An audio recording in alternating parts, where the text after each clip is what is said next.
മനുഷ്യരാൽ അസാധ്യമായൊരു ജീവിതത്തെക്കുറിച്ചാണ് വേദപുസ്തകം നമ്മൾ പഠിപ്പിക്കുന്നത്.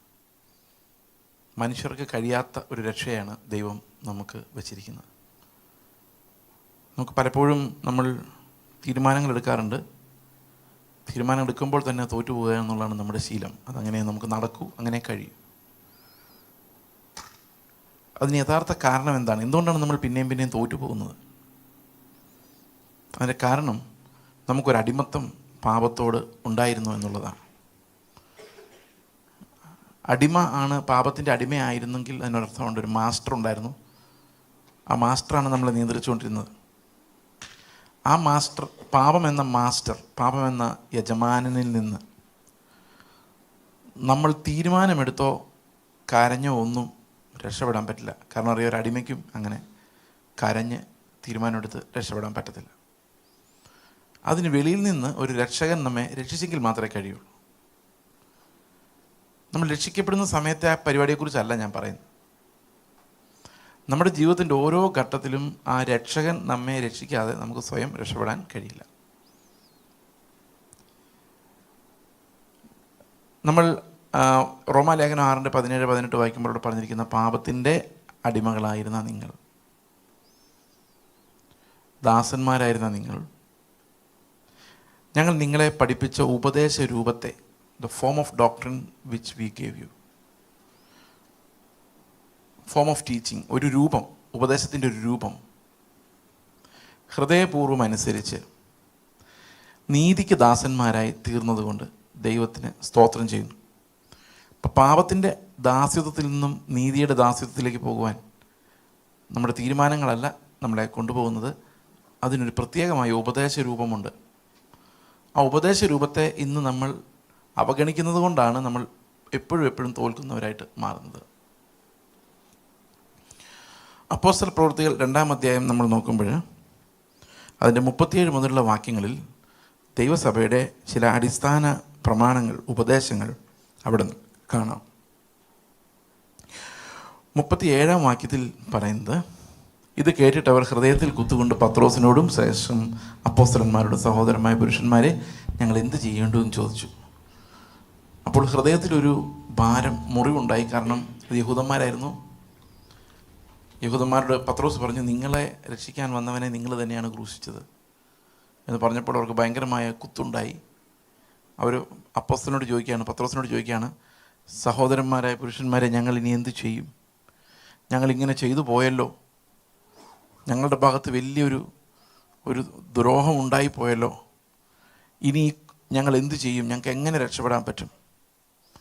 അപ്പോൾ പത്രോസ് അവരോട് പറഞ്ഞു, നിങ്ങൾ ഓരോരുത്തരും മാനസാന്തരപ്പെട്ട് നിങ്ങളുടെ പാപങ്ങളുടെ മോചനത്തിനായി യേശുക്രിസ്തുവിൻ്റെ നാമത്തിൽ സ്നാനമേൽപ്പിൻ, എന്നാൽ ആത്മാവെന്ന ദാനം നിങ്ങൾക്ക് ലഭിക്കും. അപ്പം 3 കാര്യങ്ങൾ അവിടെയുണ്ട്: മാനസാന്തരം, സ്നാനം, ആത്മാദാനം. 39-ാം വാക്യത്തിലേക്ക് വരുമ്പോൾ, വാഗ്ദത്തം നിങ്ങൾക്കും നിങ്ങളുടെ മക്കൾക്കും നമ്മുടെ കർത്താവ് വിളിച്ചു വരുത്തുന്ന ദൂരസ്ഥന്മാരുമായ ഏവർക്കുമുള്ളതല്ലോ എന്ന് പറഞ്ഞു. 40-ാം വാക്യം, മറ്റു പല വാക്കുകളാലും അവൻ സാക്ഷ്യം പറഞ്ഞവരെ പ്രബോധിപ്പിച്ചു, ഈ വക്രതയുള്ള തലമുറയിൽ നിന്ന് രക്ഷിക്കപ്പെടുവിനെന്ന് പറഞ്ഞു. അപ്പം 4 കാര്യങ്ങളായി. ഒന്ന് മാനസാന്തരം, മറ്റൊന്ന് സ്നാനം, പരിശുദ്ധാത്മദാനം.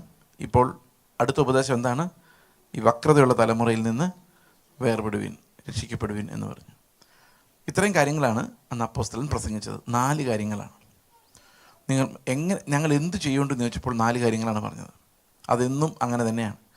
മാനസാന്തരപ്പെടുകയും സ്നാനപ്പെടുകയും ആത്മാവിനെ സ്വീകരിക്കുകയും വക്രതയുള്ള തലമുറയിൽ നിന്ന് വേർപെടുകയും ചെയ്യുക എന്നുള്ളതാണ് 4 കാര്യങ്ങൾ. അതിനുശേഷം ഒരു 4 കാര്യങ്ങൾ കൂടിയുണ്ട് അവർ ചെയ്ത കാര്യങ്ങൾ. അത് 41-ാം വാക്യം വായിക്കാം. അവന്റെ വാക്ക് കൈക്കൊണ്ടവർ സ്നാനമേറ്റു, അന്ന് 3000-ഓളം പേർ അവനോട് ചേർന്നു. 42. അവർ അപ്പോസ്തലന്മാരുടെ ഉപദേശം കഴിഞ്ഞു, അതവരനുസരിച്ചു. ഇനി എന്താണ് സംഭവിക്കാൻ പോകുന്നത്? അപ്പോസ്തലന്മാരുടെ ഉപദേശം കേട്ടും കൂട്ടായ്മ ആചരിച്ചു, അപ്പം നുറുക്കിയും പ്രാർത്ഥന കഴിച്ചും പോന്നു. അപ്പോൾ അപ്പോസ്തലന്മാരുടെ ഉപദേശം കേട്ടു, കൂട്ടായ്മ ആചരിച്ചു, അപ്പം നുറുക്കി, പ്രാർത്ഥന കഴിച്ചു. ഇപ്പം 4 കാര്യങ്ങൾ അല്ലേ? ഇപ്പം 4 എത്രയാണ്? 8 കാര്യങ്ങളാണ് അവിടെ ഉള്ളത് അല്ലേ? നമ്മൾ സാധാരണ എത്ര നോക്കിയാൽ 7 കാണാറുള്ളൂ. പക്ഷേ ഇവിടെ 8 കാര്യങ്ങളുണ്ട്. ഈ ആദ്യത്തെ 4 കാര്യങ്ങളാണ് അപ്പോസ്തല പ്രവൃത്തികൾ. അപ്പോസ്തല പ്രവൃത്തികൾ മുഴുവൻ നമ്മൾ നോക്കുമ്പോൾ കാണുന്നത് അനേകർ മാനസാന്തരപ്പെടുന്നു, സ്നാനപ്പെടുന്നു, ആത്മാവിനെ പ്രാപിക്കുന്നു, വേർപെട്ട കൂട്ടങ്ങൾ ഉണ്ടാകുന്നു. ഇതാണ് അപ്പോസ്തല പ്രവൃത്തികളുടെ ചുരുക്കം. അപ്പോസ്തല പ്രവൃത്തികൾ കഴിഞ്ഞാൽ ഉടനെ നമ്മൾ അടുത്ത പടിയിലേക്ക് കയറുകയാണ്.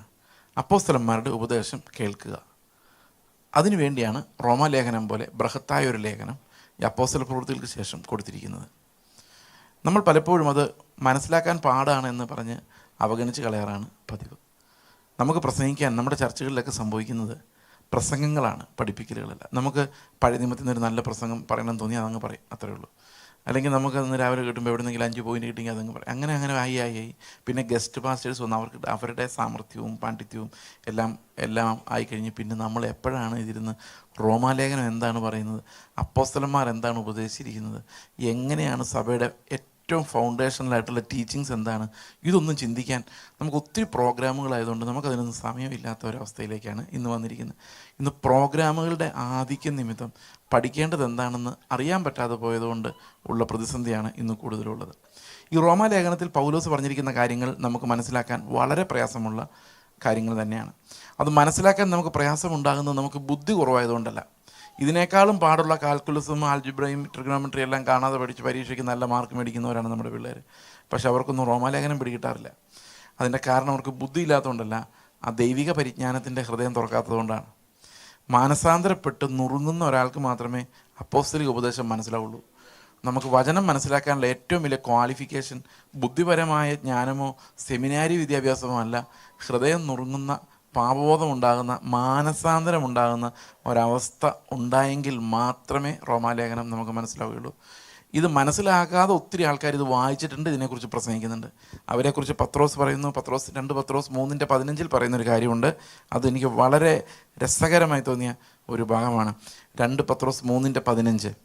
അങ്ങനെ തന്നെ നമ്മുടെ പ്രിയ സഹോദരനായ പൗലോസും തനിക്ക് ലഭിച്ച ജ്ഞാനത്തിന് തക്കവണ്ണം നിങ്ങൾക്കും ഇതിനെക്കുറിച്ച് സംസാരിക്കുന്ന സകല ലേഖനങ്ങളിലും എഴുതിയിട്ടുണ്ട്. അപ്പം പൗലോസ് എവിടെ ലേഖനം എഴുതിയാലും ഈ മനുഷ്യബുദ്ധിക്ക് മനസ്സിലാക്കാൻ പറ്റാത്ത ആ അപ്പോസ്തലിക ഉപദേശത്തെക്കുറിച്ച് എഴുതാതെ വിട്ടിട്ടില്ല. അതെല്ലായിടത്തും പൗലോസ് സകല ലേഖനങ്ങളിലും എഴുതിയിട്ടുണ്ട്. അപ്പോൾ അപ്പോസ്തലിക് ടീച്ചിങ് എന്ന് പറയുന്നത് പൗലോസ് എങ്ങനെയാണ് നൽകിയതെന്ന് പത്രോസ് പറയുന്നുണ്ട്. പക്ഷെ എൻ്റെ പ്രോബ്ലം എന്താണെന്ന് വെച്ച് കഴിഞ്ഞാൽ, ഇത് ആദ്യത്തെ 4 കാര്യങ്ങൾ അനുഗമിച്ചവർക്ക് മാത്രമേ ഈ 5ാമത്തെ കാര്യം പിടികിട്ടുള്ളൂ.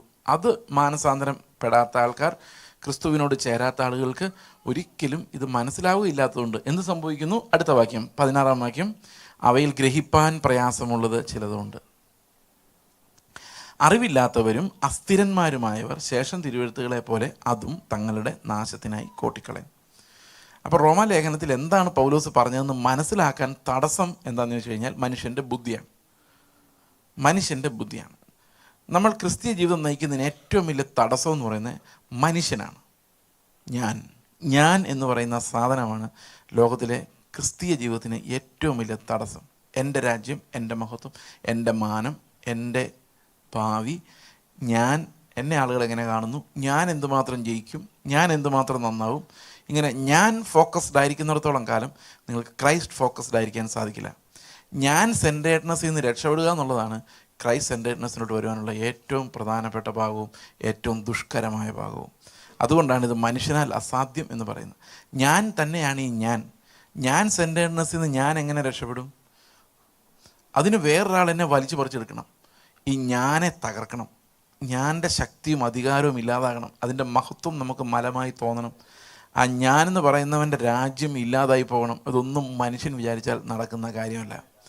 അതുകൊണ്ടാണ് നമ്മൾ ധനവാനായ മനുഷ്യനോട് സംസാരിച്ച ശേഷം കർത്താവ് ശിഷ്യന്മാരോട് സംസാരിക്കുമ്പോൾ അവർ പറയുന്നുണ്ട്, അങ്ങനെയാണെങ്കിൽ രക്ഷിക്കപ്പെടുവാൻ ആർക്ക് കഴിയും എന്ന് ചോദിക്കുമ്പോൾ കർത്താവ് പറയുന്നൊരു വാക്യമുണ്ട്, അത് മനുഷ്യരാൽ അസാധ്യം, എന്നാൽ ദൈവത്തിന് സകലതും സാധ്യം.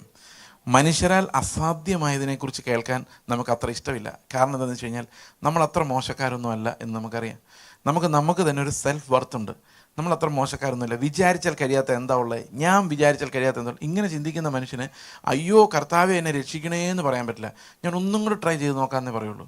നമ്മൾ ഈ ട്രയൽ ഇങ്ങനെ കൂടി വരുന്തോറും നമ്മൾ തോറ്റുകൊണ്ടിരിക്കും. എന്തുകൊണ്ട് തോറ്റുകൊണ്ടിരിക്കുന്നത് വെച്ച് കഴിഞ്ഞാൽ അവിടെ തോറ്റാൽ മാത്രമേ നമുക്ക് കർത്താവിനെ വിളിക്കാൻ പറ്റുള്ളൂ. എന്നാലും നമ്മൾ വിളിക്കില്ല. കാരണം പിന്നെയും വിചാരിച്ചുകൊണ്ടിരിക്കും, ഞാൻ ഇന്നും കൊണ്ട് നന്നായിക്കോളാം കർത്താവ്, ഇന്നും കൊണ്ട് നന്നായിക്കോളാം കർത്താവ് എന്നാൽ കാണിച്ചാൽ നന്നാവ് ആവില്ല. ആ ഡിസിഷനും തോക്കും.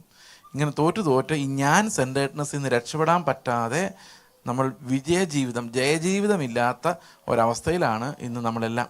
നമുക്കറിയാം എന്തോ ഒരു തടസ്സം നമുക്ക് കാര്യമായിട്ട് മുമ്പോട്ട് പോകുന്നതിന് ഉണ്ട്. അതൊരു വലിയ ബ്ലോക്കുണ്ട്. നമുക്ക് കർത്താവിൻ്റെ ലൈഫിൻ്റെ പൂർണ്ണമായ ആനന്ദം അനുഭവിക്കാൻ പറ്റാത്ത എന്തൊക്കെയോ നമ്മളെ ഹാമ്പർ ചെയ്യുന്നുണ്ട്, നമ്മളെ ഹിൻഡർ ചെയ്യുന്നുണ്ട്, നമുക്ക് മുമ്പോട്ട് പോകാൻ പറ്റാത്ത അവസ്ഥ ഉണ്ടാക്കുന്നുണ്ട്. അത് നിങ്ങൾ സംശയിക്കേണ്ട, അത് നിങ്ങൾ തന്നെയാണ്. പണ്ട് കാലത്ത് ഈ മനുഷ്യൻ്റെ ഹെൽപ്ലെസ്നെസ്സിനെ കുറിച്ച് ഒത്തിരി പാട്ടുകൾ ആൾക്കാർ എഴുതുമായിരുന്നു. ഇന്ന് ഹ്യൂമനിസം എല്ലായിടത്തും വളരുമ്പം ദൈവം പോലും മനുഷ്യന് ഒരു സന്തോഷം തരാൻ വേണ്ടി നിൽക്കുന്ന ഒരാളാണ്. കാരണം human is the centre of everything. ഇപ്പം എന്തിനാ ദൈവം എന്ന് ചോദിച്ചു കഴിഞ്ഞാൽ തന്നെ എനിക്ക് മര്യാദയ്ക്കോടെ ജീവിക്കാൻ സഹായം തരാൻ വേണ്ടി ഒരാൾ വേണം. അപ്പം എനിക്ക് കുറച്ചുകൂടെ ജീവിതം എൻ്റർടൈൻമെൻ്റ് ഉള്ളതാക്കാൻ, എനിക്ക് കുറച്ചുകൂടെ സൗഖ്യമുള്ളതാക്കാൻ, എനിക്ക് കുറച്ചുകൂടെ സമ്പത്ത് ലഭിക്കാൻ ഒക്കെ എന്നെ സഹായിക്കാൻ ആരെങ്കിലും വേണം. അതിനെനിക്കൊരു ദൈവം ആവശ്യമാണ്. അപ്പോൾ ദൈവം പോലും മനുഷ്യന് വേണ്ടിയാണ്, അല്ലാതെ മനുഷ്യരെല്ലാം ദൈവത്തിന് വേണ്ടിയല്ല. Man is the centre of the universe and God is a helper who would help U.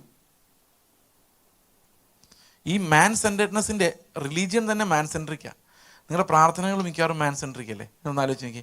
എന്നെ സഹായിക്കുന്ന, എൻ്റെ പ്രശ്നത്തിന് നടുവിൽ ഇറങ്ങി വന്ന് എൻ്റെ കാര്യം ശരിയാക്കി തരുന്ന, ഞാൻ്റെ കാര്യം ശരിയാക്കുന്ന ദൈവം. ഇത്രയൊക്കെ പറയുമ്പം അല്ലേ, നമ്മൾ ഒരു ഐസ്ബർഗിൻ്റെ മുകൾ മാത്രമേ കണ്ടിട്ടുള്ളൂ. അത് മുഴുവൻ പൗലോസ് അവിടെ വരച്ചു വെച്ചിട്ടുണ്ട്. ഈ ഞാൻ എന്ന് പറയുന്ന സാധനം എന്താണെന്നും അതിനെന്ത് ശക്തിയോടെ വെറുക്കേണ്ടതാണെന്നും ഈ റോമാലേഖനം വായിക്കുമ്പോൾ നമുക്ക് മനസ്സിലാവും. അതുകൊണ്ട് കർത്താവ് ഇത് തന്നെ പറഞ്ഞേക്കുന്നത്. ബൈബിളിന് ഒരൊറ്റ ടോണേ ഉള്ളൂ, പുതിയ നിയമത്തിൽ ഒരൊറ്റ ടോൺ, പുതിയ നിയമത്തില്ല പഴയ നിയമത്തിൽ ഒരൊറ്റ ടോണേ ഉള്ളൂ.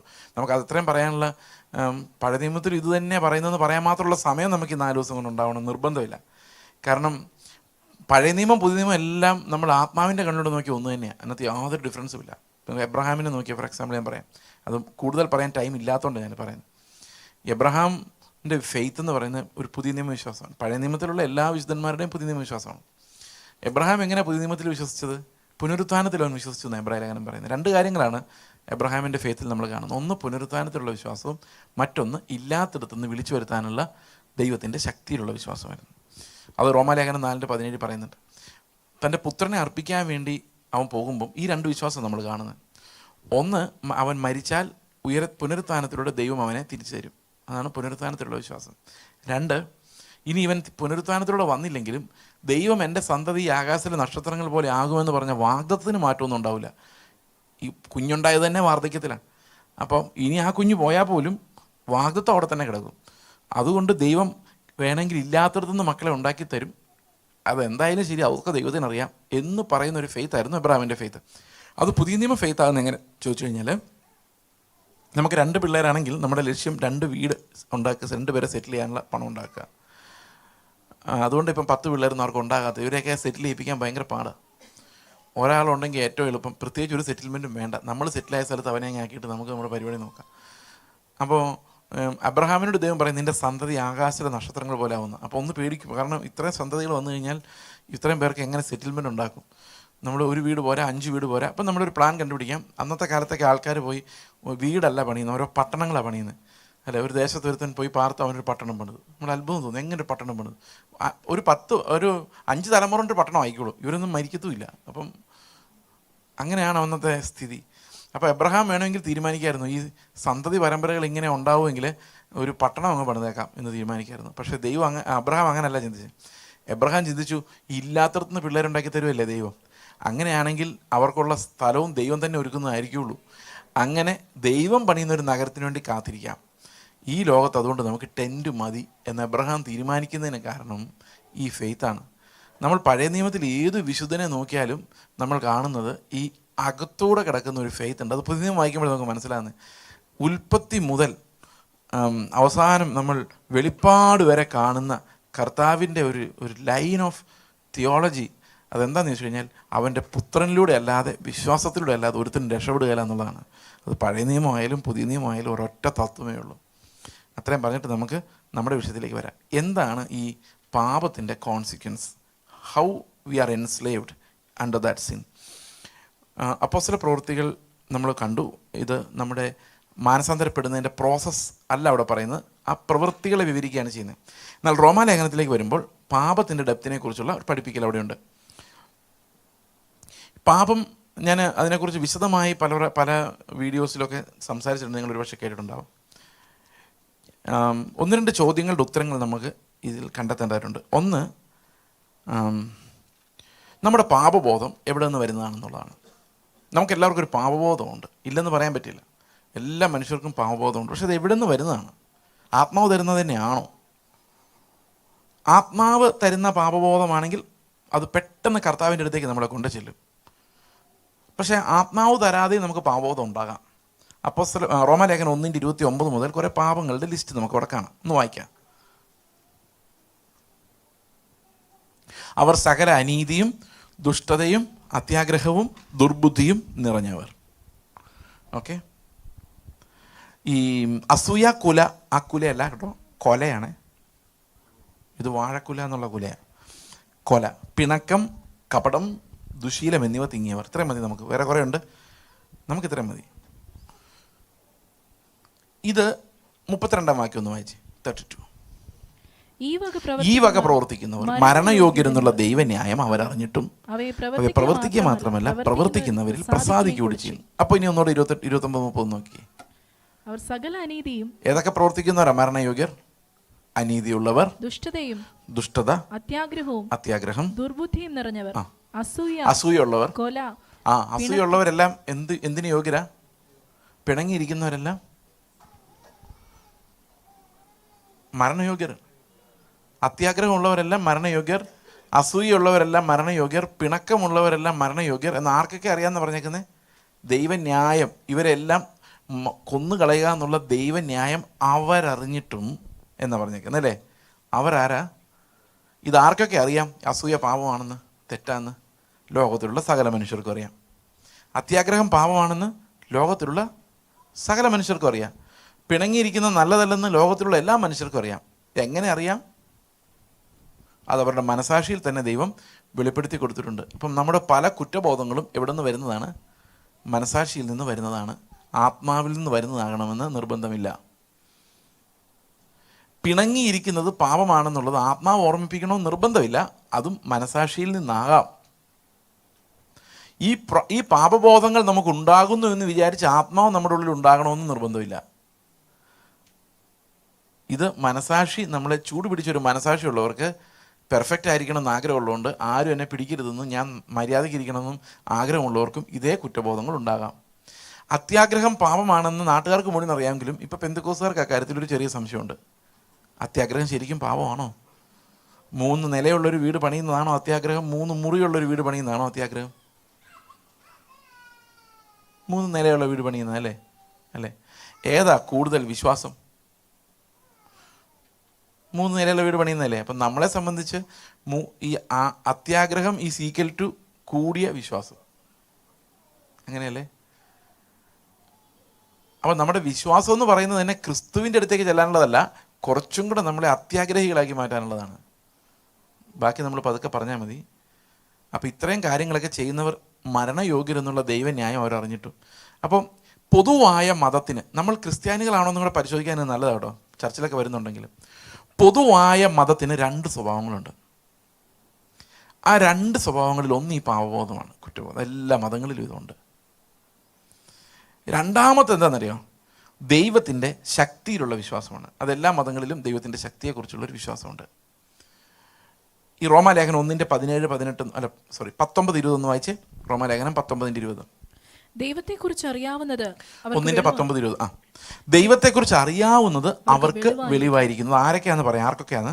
ദൈവം അവർക്ക് വെളിവാക്കിയല്ലോ. അവന്റെ നിത്യശക്തിയും ദിവ്യത്വവുമായ അവന്റെ അദൃശ്യ ലക്ഷണങ്ങൾ ലോക സൃഷ്ടി മുതൽ അവന്റെ പ്രവൃത്തികളാൽ ബുദ്ധിക്ക് തെളിവായി വെളിപ്പെട്ടു വരുന്നു. അപ്പൊ ബുദ്ധിയുള്ളവർക്കെല്ലാം ലോകാരംഭം മുതൽ 2 കാര്യങ്ങൾ മനസ്സിലാകുന്നുണ്ട്. ഒന്ന്, ദൈവം ശക്തനാണ്. അവന് തലവേദന മാറ്റാൻ പറ്റും, രോഗം മാറ്റാൻ പറ്റും, അല്ലെ, സമ്പത്ത് തരാൻ പറ്റും, നമ്മുടെ കുടുംബ പ്രശ്നങ്ങൾ മാറ്റാൻ പറ്റും, തലമുറ അനുഗ്രഹിക്കാൻ പറ്റും. ഇതെല്ലാ മതങ്ങളിലും ഉണ്ട്, കോമൺ ഫെയ്ത്ത് ആണ്. അതുപോലെ ദിവ്യത്വം, നല്ല സ്വഭാവമാണ് ദൈവത്തിൻ്റെ, നമ്മളെല്ലാം നന്നാകണം എന്നുള്ളതും ലോകത്തിലുള്ള എല്ലാ മതങ്ങളിലും ഉണ്ട്.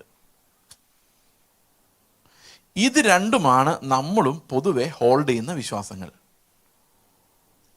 ഇതിൽ കൂടുതലൊന്നും നമ്മൾ അങ്ങനെ സാധാരണ ചിന്തിക്കാറില്ല. ദൈവം ശക്തനാണ്. നമ്മുടെ പ്രശ്നങ്ങളുടെ നടുവിലേക്ക് ഇറങ്ങി വരുന്നത് കേട്ടിട്ടില്ലേ? ഒരു 2 മാസം മുമ്പ് ഞാൻ ഒരാളുടെ പ്രസംഗം ഫേസ്ബുക്കിൽ കേൾക്കുമായിരുന്നു. വളരെ പ്രശസ്തനായൊരു പ്രസംഗം. അദ്ദേഹം ഇങ്ങനെ പറയാം, കർത്താവ് വരാറായി, ഈ രാത്രി തന്നെ വന്നാൽ എന്ത് ചെയ്യും എന്നൊക്കെ. നല്ല നല്ല പ്രസംഗം. അപ്പോൾ ആൾക്കാരെല്ലാം ഇങ്ങനെ മിണ്ടാതിരിക്കും, ഒരനക്കവും ഇല്ല. അപ്പോൾ പുള്ളിക്ക് മനസ്സിലായി ഇങ്ങനെ പറഞ്ഞുകൊണ്ടിരുന്ന ഒരാളും അനങ്ങാൻ പോകുന്നില്ല. അവസാനത്തെ 5 മിനിറ്റ് പുള്ളി അതാണല്ലോ നമ്മുടെ പ്രസംഗത്തിൻ്റെ ഈ എരിപൊരി ക്ലൈമാക്സ്. അത് ശരിയായെങ്കിൽ ആ പ്രസംഗം ശരിയായുള്ളൂ എന്നുള്ളത് നമ്മൾ വിചാരിക്കും. ഈ പുള്ളി അവസാനം ഇറങ്ങി വന്നിട്ട് പറയാം, നിങ്ങളുടെ പ്രശ്നങ്ങളുടെ അപ്പോഴേക്കും ആൾക്കാർ ആരാവാരം അങ്ങ് വർദ്ധിച്ചു. എന്താ ബഹളമെന്ന് അറിയാം. കാരണം അവർക്ക് അപ്പോഴാണ് അവർക്ക് വേണ്ട ഫുഡ് കിട്ടിയത്. കർത്താവ് വരുന്നോ പോകുന്നൊന്നും പ്രശ്നമില്ല, നമ്മുടെ പ്രശ്നങ്ങളുടെ നടുവിലേക്ക് ഒരാളിപ്പോൾ ഇറങ്ങി വരണം. എന്നിട്ട് ആ പാസ്റ്റർ പറഞ്ഞു, ഈ വർഷം അവസാനിക്കുന്നതിന് മുമ്പ് നിങ്ങളുടെ അപ്പം ഇന്ന് രാത്രി പോകാനിരുന്നവനും ഇനി ഈ വർഷം അവസാനിക്കുന്നവരെ കാത്തിരിക്കണം. അപ്പം ജനങ്ങൾക്ക് വേണ്ടത് എന്താണ്? അവർ ക്രിസ്തുവിനെ അല്ല വിശ്വാസത്താൽ അന്വേഷിക്കുന്നത്. നമുക്ക് എല്ലാം ശരിയാണെങ്കിലും ജീവിതത്തിൽ അപകടമൊന്നും ഉണ്ടാകാതെ, പ്രശ്നങ്ങളൊന്നും ഉണ്ടാകാതെ, ബിസിനസ്സിനൊന്നും പ്രശ്നം ഉണ്ടാകാതെ, പഠനത്തിനൊന്നും പ്രോബ്ലം ഉണ്ടാകാതെ, നമുക്കൊരു തടസ്സം ഉണ്ടാകാതെ അങ്ങ് കടന്നു പോവുകയും പറ്റുന്നിടത്തോളം സമ്പത്ത് ഉണ്ടാക്കി ജീവിക്കുകയും മക്കളെല്ലാം ആരോഗ്യത്തോടെ ക്ഷേമത്തോടെ ബുദ്ധിയോടെ ഇരിക്കുകയും ചെയ്യാൻ നമുക്ക് പേടിയുള്ളതുകൊണ്ട് ഒരാൾ നമ്മുടെ കൂടെ ഉണ്ടെങ്കിൽ നമുക്കൊരു ധൈര്യമാണ്. അത് ദൈവവും കൂടെ ആണെങ്കിൽ ഏറ്റവും സന്തോഷം. അതിന് 10% 20% ഇട്ടാലും കാര്യം നടന്നാൽ നമ്മളൊരു വീട്ടിലൊരു സെക്യൂരിറ്റി വയ്ക്കുന്നതിനേക്കാളും നല്ല ലാഭകരമായ പരിപാടിയാണ്. പിന്നെ എങ്ങനെ നമ്മൾ പാപത്തിൽ നിന്ന് രക്ഷപ്പെടും? നമ്മുടെ വിശ്വാസം അട്ടിമറിക്കപ്പെട്ടിരിക്കുന്നതാണ് ശരിക്കുള്ള. അത് ഞാനീ നിങ്ങളോടിത് പറഞ്ഞെന്നുള്ളതല്ല, ലോകത്തിൽ മുഴുവൻ സംഭവിക്കുന്ന വിശ്വാസത്യാഗത്തെക്കുറിച്ചാണ് ഞാനീ പറയുന്നത്.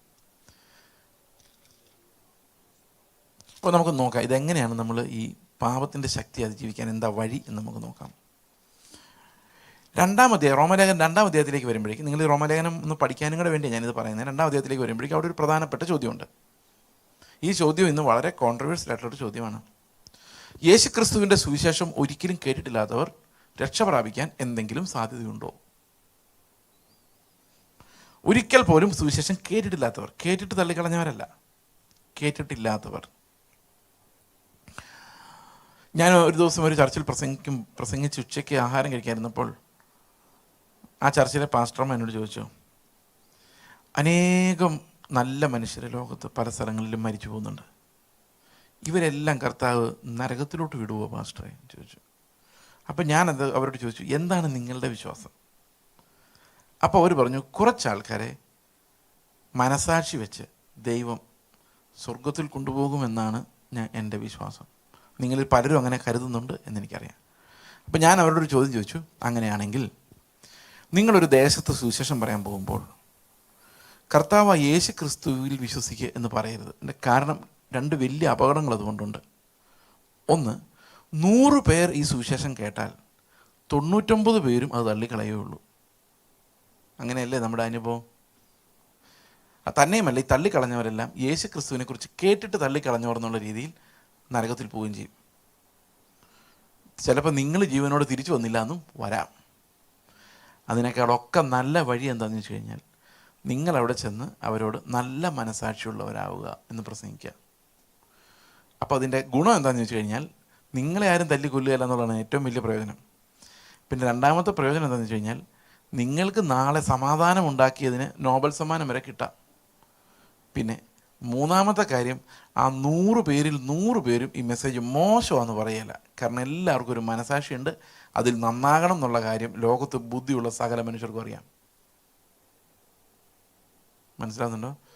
തന്നെയുമല്ല, അവർ കേട്ടിട്ട് വിശ്വസിക്കാത്തവരെന്ന കഷ്ടകാലവും അവർക്ക് ഉണ്ടാവുകയില്ല. 100-ന് 45 പേരെയെങ്കിലും സ്വർഗത്തിൽ കൊണ്ടുപോകാൻ ആ മനസാക്ഷി പ്രസംഗം പ്രസംഗിച്ചാൽ പറ്റും. അങ്ങനെയാണെങ്കിൽ നിങ്ങൾ ക്രിസ്തുവിനെ ഒഴിവാക്കി നല്ല മനസാക്ഷിയെക്കുറിച്ച് പ്രസംഗിക്കുന്നതായിരിക്കും കുറച്ചും കൂടെ ബുദ്ധി എന്ന് ഞാൻ അവരോട് പറഞ്ഞു.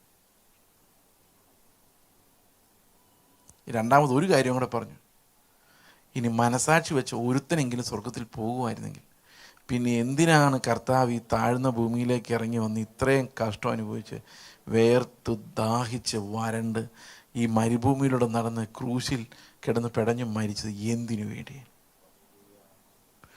അപ്പോൾ അവരെന്നോട് ചോദിക്കുക, കർത്താവ് ഇത്രയും കഷ്ടപ്പെട്ടു എന്നെല്ലാം പറയാനുണ്ടോ? അതിനേക്കാളും കൂടുതൽ കഷ്ടപ്പെടുന്ന എത്ര മനുഷ്യരുണ്ട്? അപ്പോൾ ഈ പാസ്റ്റർമാരുടെ ചുറ്റും കുറേ വിശ്വാസികൾ നിൽപ്പുണ്ട്. അപ്പം ഞാനവരോട് പറഞ്ഞു, നിങ്ങൾ മാനസാന്തരപ്പെട്ടില്ലെങ്കിൽ നിങ്ങളും നിങ്ങളുടെ ചുറ്റും നിൽക്കുന്ന ഇവരും എല്ലാം നശിച്ചു പോകുന്നു പറഞ്ഞു. ഈ അപ്പോസ്തല പ്രവൃത്തികൾ 2-ാം അധ്യായം വായിക്കുമ്പോൾ നമുക്ക് പലപ്പോഴും സംശയം തോന്നും. മനസാക്ഷി എന്ന് പറഞ്ഞൊരു സാധനം ദൈവം വിധിക്കാൻ ഉപയോഗിക്കുന്നില്ലേ? കുറേ ആൾക്കാരെ കർത്താവ് സ്വർഗത്തിൽ കൊണ്ടുപോകില്ല എന്നൊക്കെ തോന്നും. അത് ശരിക്കും വായിക്കാത്തതുകൊണ്ടാണ്. നമുക്കൊന്ന് ശരിക്കൊന്ന് വായിച്ചു നോക്കാം. അപ്പോസ്തല പ്രവൃത്തികൾ 2-ാം അധ്യായത്തിൻ്റെ 9-ാം ഒരു നിമിഷം റോമാലേഖനം 2-ാം അപ്പോസ്തല പ്രവൃത്തികൾ റോമാലേഖനം 2-ാം അധ്യായം അതിൻ്റെ 12-ാം വാക്യം. ന്യായപ്രമാണമില്ലാതെ പാപം ചെയ്തവർ ഒക്കെയും 9 തൊട്ട് വായിച്ചു. തിന്മ പ്രവർത്തിക്കുന്ന ഏതു മനുഷ്യാത്മാവിനും കഷ്ടവും സങ്കടവും ആദ്യം യഹൂദനും പിന്നെ യവനനും വരും. അടുത്ത വാക്യം. നന്മ പ്രവർത്തിക്കുന്ന ഏവനും മഹത്വവും മാനവും സമാധാനം ആദ്യം യഹൂദനും പിന്നെ യവനനും വരും. ദൈവത്തിന്റെ പക്കൽ. അപ്പൊ നന്മ ചെയ്താൽ നന്മ വരും, തിന്മ ചെയ്താൽ തിന്മ വരും. യഹൂദനും ഇല്ല, യവനനും ഇല്ല. കാരണം ദൈവത്തിന്റെ പക്കൽ എന്തില്ല? മുഖപക്ഷമില്ലല്ലോ. അപ്പൊ മതം ഏതായാലും ഇതാണ് നമുക്കുണ്ടാകുന്ന ഒരു തെറ്റിദ്ധാരണ, അല്ലേ? അവിടെ എന്താ എഴുതിയിരിക്കുന്നത്? തിന്മ ചെയ്ത ഏത് മനുഷ്യാത്മാവിനും തിന്മ വരും, നന്മ ചെയ്ത ഏത് മനുഷ്യാത്മാവിനും നന്മ വരും. അത് യഹൂദനാണോ യവനനാണോ ബൈബിൾ കയ്യിലുണ്ടോ പെന്തക്കോസ്തുകാരനാണോ മർത്തമക്കാരാണോ ഒന്നും നോക്കുന്നില്ല. കാരണം ദൈവത്തിന്റെ പക്കൽ എന്തില്ല? മുഖപക്ഷമില്ല. അപ്പോൾ ഇത് വായിക്കുന്ന ആർക്കായാലും തോന്നും, എന്ത് തോന്നും? നല്ല മനുഷ്യർ എവിടെ ഉണ്ടെങ്കിലും ഏത് മതമായാലും ദൈവം അവസാനം ന്യായം വിധിക്കുമ്പോൾ മനസാക്ഷി വെച്ച് സ്വർഗത്തിൽ കൊണ്ടുപോകുമെന്ന് തോന്നും. ഓക്കെ, അതിന് താഴോട്ട് അങ്ങനെ എഴുതിയിട്ടുണ്ട്. മനസാക്ഷിയും ആ ദിവസം നിങ്ങൾ സ്വസ്ഥമായിട്ട് വായിച്ചു നോക്കിയാൽ മതി. അതിന് താഴെ എഴുതിയിട്ടുണ്ട് പ്രമാണം. അടുത്ത വാക്യം വായിച്ച 12. ന്യായപ്രമാണമില്ലാതെ പാപം ചെയ്തവരൊക്കെയും ന്യായപ്രമാണം കൂടാതെ നശിച്ചു പോകും. ന്യായപ്രമാണം ഉണ്ടായിട്ട് പാപം ചെയ്തവരൊക്കെയും ന്യായപ്രമാണത്തിൽ വിധിക്കപ്പെടും. ന്യായപ്രമാണം കേൾക്കുന്നവരല്ല, ഇത് ശ്രദ്ധിക്കണേ, ന്യായപ്രമാണം കേൾക്കുന്നവരല്ല ദൈവസന്നിധിയിൽ നീതിമാന്മാർ, ന്യായപ്രമാണം ആചരിക്കുന്നവരത്രേ നീതീകരിക്കപ്പെടുന്നത്. ഇനി 14 വാക്യം. ന്യായപ്രമാണമില്ലാത്ത ജാതികൾ ന്യായപ്രമാണത്തിലുള്ള സ്വഭാവത്തിൽ ചെയ്യുമ്പോൾ ന്യായപ്രമാണമില്ലാത്ത അവർ തങ്ങൾക്ക് തന്നെ ഒരു ന്യായപ്രമാണം ആകുന്നു. അപ്പം നമ്മുടെ ഉള്ളിൽ തന്നെ ഒരു പ്രമാണമുണ്ട്, മോഷ്ടിക്കരുത്. ന്യായപ്രമാണം കയ്യിലില്ല, പക്ഷെ മോഷ്ടിക്കരുത് എന്നുള്ള പ്രമാണം എൻ്റെ മനസാക്ഷിയിലുണ്ട്. അതുകൊണ്ട് എനിക്ക് ന്യായപ്രമാണം ഉള്ളതുപോലെയാണെന്നാണ് അർത്ഥം. അപ്പം ന്യായം വിധിക്കുമ്പം ഒരുത്തിനെ ന്യായപ്രമാണം വെച്ച് വിധിക്കും, വേറൊരുത്തിനെ മനസാക്ഷി വെച്ച് വിധിക്കും. ഇത്രേ അവിടെ പറയുന്നുള്ളൂ. പക്ഷെ വിധിയുടെ റിസൾട്ട് എന്തായിരിക്കും നമുക്ക് നോക്കാം. ന്യായപ്രമാണം ഉള്ളവനെ പ്രമാണം അനുസരിച്ചും അതുപോലെ ന്യായപ്രമാണം ഇല്ലാത്തവനെ മനസാക്ഷി അനുസരിച്ചും വിധിക്കും എന്ന് പൗലോസ് പറയുന്നുണ്ട്. പക്ഷേ എൻ്റെ വിധിയുടെ ക്ലൈമാക്സ് എന്തായിരിക്കും നമുക്ക് നോക്കാം. 3-ാം അധ്യായത്തിലേക്ക് വരുമ്പം എന്താ പറയുന്നത്? 3-9. ആകയാൽ എന്ത് നമുക്ക് വിശേഷതയുണ്ടോ? അശേഷമില്ല. യഹൂദന്മാരും യവനന്മാരും ബൈബിൾ കയ്യിലുള്ളവരും ഇല്ലാത്തവരും പെന്തക്കോസ്തുകാരും നാട്ടുകാരും ഒരുപോലെ പാപത്തിൻ കീഴാകുന്നു എന്ന് നാം മുൻപേ തെളിയിച്ചുവല്ലോ. അപ്പൊ ഇത്ര നേരം എന്താ തെളിയിച്ചോണ്ടിരുന്നേ? ലോകത്തിലുള്ള എല്ലാവരെയും മനസാക്ഷി അനുസരിച്ച് ദൈവം വിധിക്കുമ്പോൾ പിണക്കമുള്ളവരെല്ലാം നരകത്തിൽ. എത്ര പേര് രക്ഷപ്പെടുമായിരിക്കും ഈ ഭൂമിയിൽ?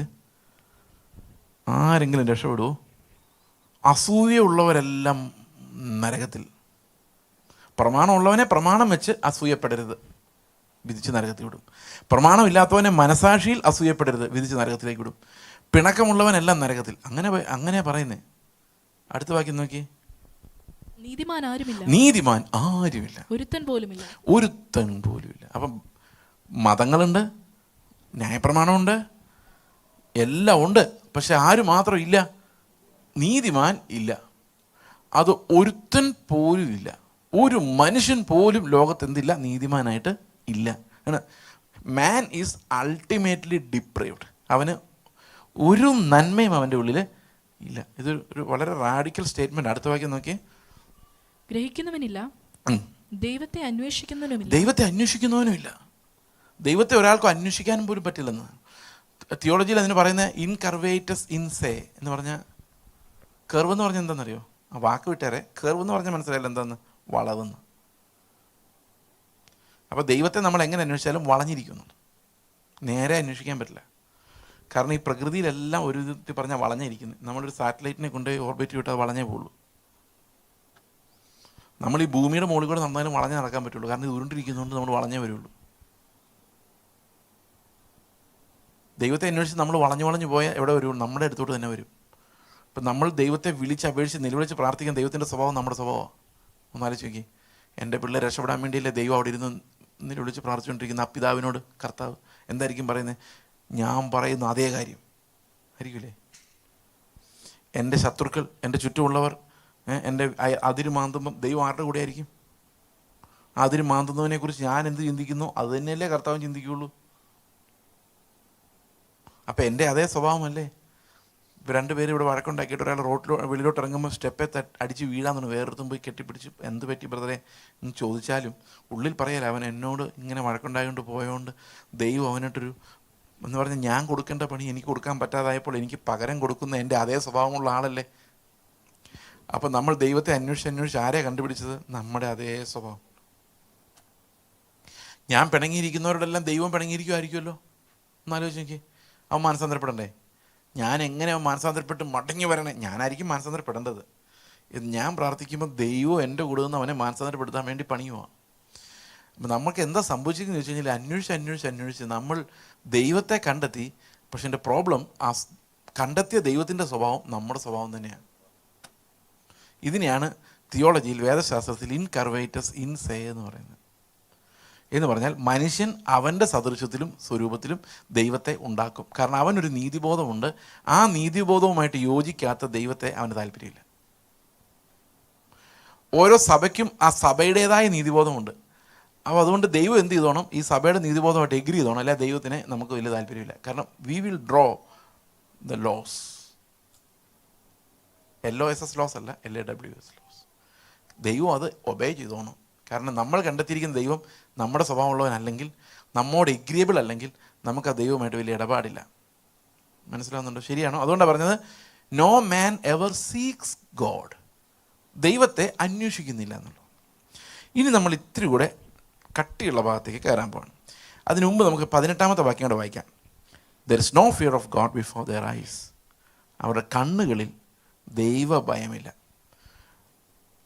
ഇന്നത്തെ തലമുറയുടെ ഒരു പ്രത്യേകതയാണ്. അവരുടെ കണ്ണുകളിലേക്ക് നോക്കിയാൽ one thing is missing. They don't fear the load. ഇന്നത്തെ ഉപദേശിമാരുടെ കണ്ണുകളിലേക്ക് നോക്കിയാലും ഇന്ന് ബൈബിളെടുത്ത് നടക്കുന്ന വലിയൊരു പങ്ക് ആളുകളുടെ കണ്ണുകളിലേക്ക് നോക്കിയാലും one thing is certain. They don't fear the load anymore. ഇതൊരു അബ്സല്യൂട്ട് ഡിപ്രൈവേറ്റഡ് ഏറ്റവും വലിയ ലക്ഷണമാണ് losing of the fear of God. അത്രയും പറയുന്നത് ഒരു ഇൻവെർട്ടഡ് കോമയ്ക്കകത്താണ് നിങ്ങൾ കാണുന്നത്. കൊട്ടേഷൻ മാർക്സിനകത്താണ് കാണുന്നത്. 10 to 18 അല്ലേ? കൊട്ടേഷൻ മാർക്സിനകത്ത് കാണുന്നത്. അത് ആരോ നമ്മളോട് സംസാരിക്കുന്നതാണ്. അതിൻ്റെ താഴത്തെ ഭാഗത്ത് എഴുതിയിരിക്കുന്നത് ന്യായപ്രമാണം പറയുന്നത് മുഴുവൻ പ്രമാണത്തിന് കീഴുള്ളവരോട്. അപ്പോൾ പ്രമാണത്തിന് കീഴുള്ളവരോട് പ്രമാണം എന്ത് പറയുന്നു എന്നാണ് എഴുതി വച്ചിരിക്കുന്നത്. അപ്പോൾ പ്രമാണം ഉള്ളവർക്കൊരു പ്രത്യേകതയുണ്ട്. അവരുടെ വിചാരം they are better than others എന്നാണ്. അല്ലേ? നിങ്ങളുടെ ചുറ്റുമുള്ളവരെക്കാളൊക്കെ നിങ്ങൾ ബെറ്റർ അല്ലേ? എന്തായാലും അതാണ് പ്രമാണമുള്ളവൻ്റെ മിടുക്ക്. പക്ഷേ ഈ പ്രമാണം തുറന്നു നോക്കുമ്പോൾ അതിനകത്ത് എന്താ എഴുതി വച്ചിരിക്കുന്നത്?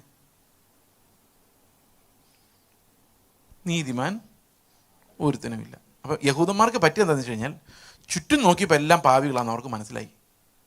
ഈ പ്രമാണം കയ്യിലുണ്ടായിട്ട് അവർ പാവികളാണെന്ന് മനസ്സിലായില്ല. അപ്പോൾ പ്രമാണം ശരിക്കും വായിച്ചു നോക്കി എന്ത് കണ്ടേനെ? നീതിമാൻ ഒരുത്തനുമില്ല എന്നുള്ള പ്രമാണം കണ്ടേനെ. അതോടെ അവരുടെ വായും അടഞ്ഞേനെ. ഇപ്പോൾ ആകെ തുറന്നിരിക്കുന്ന ആരുടെ വായ?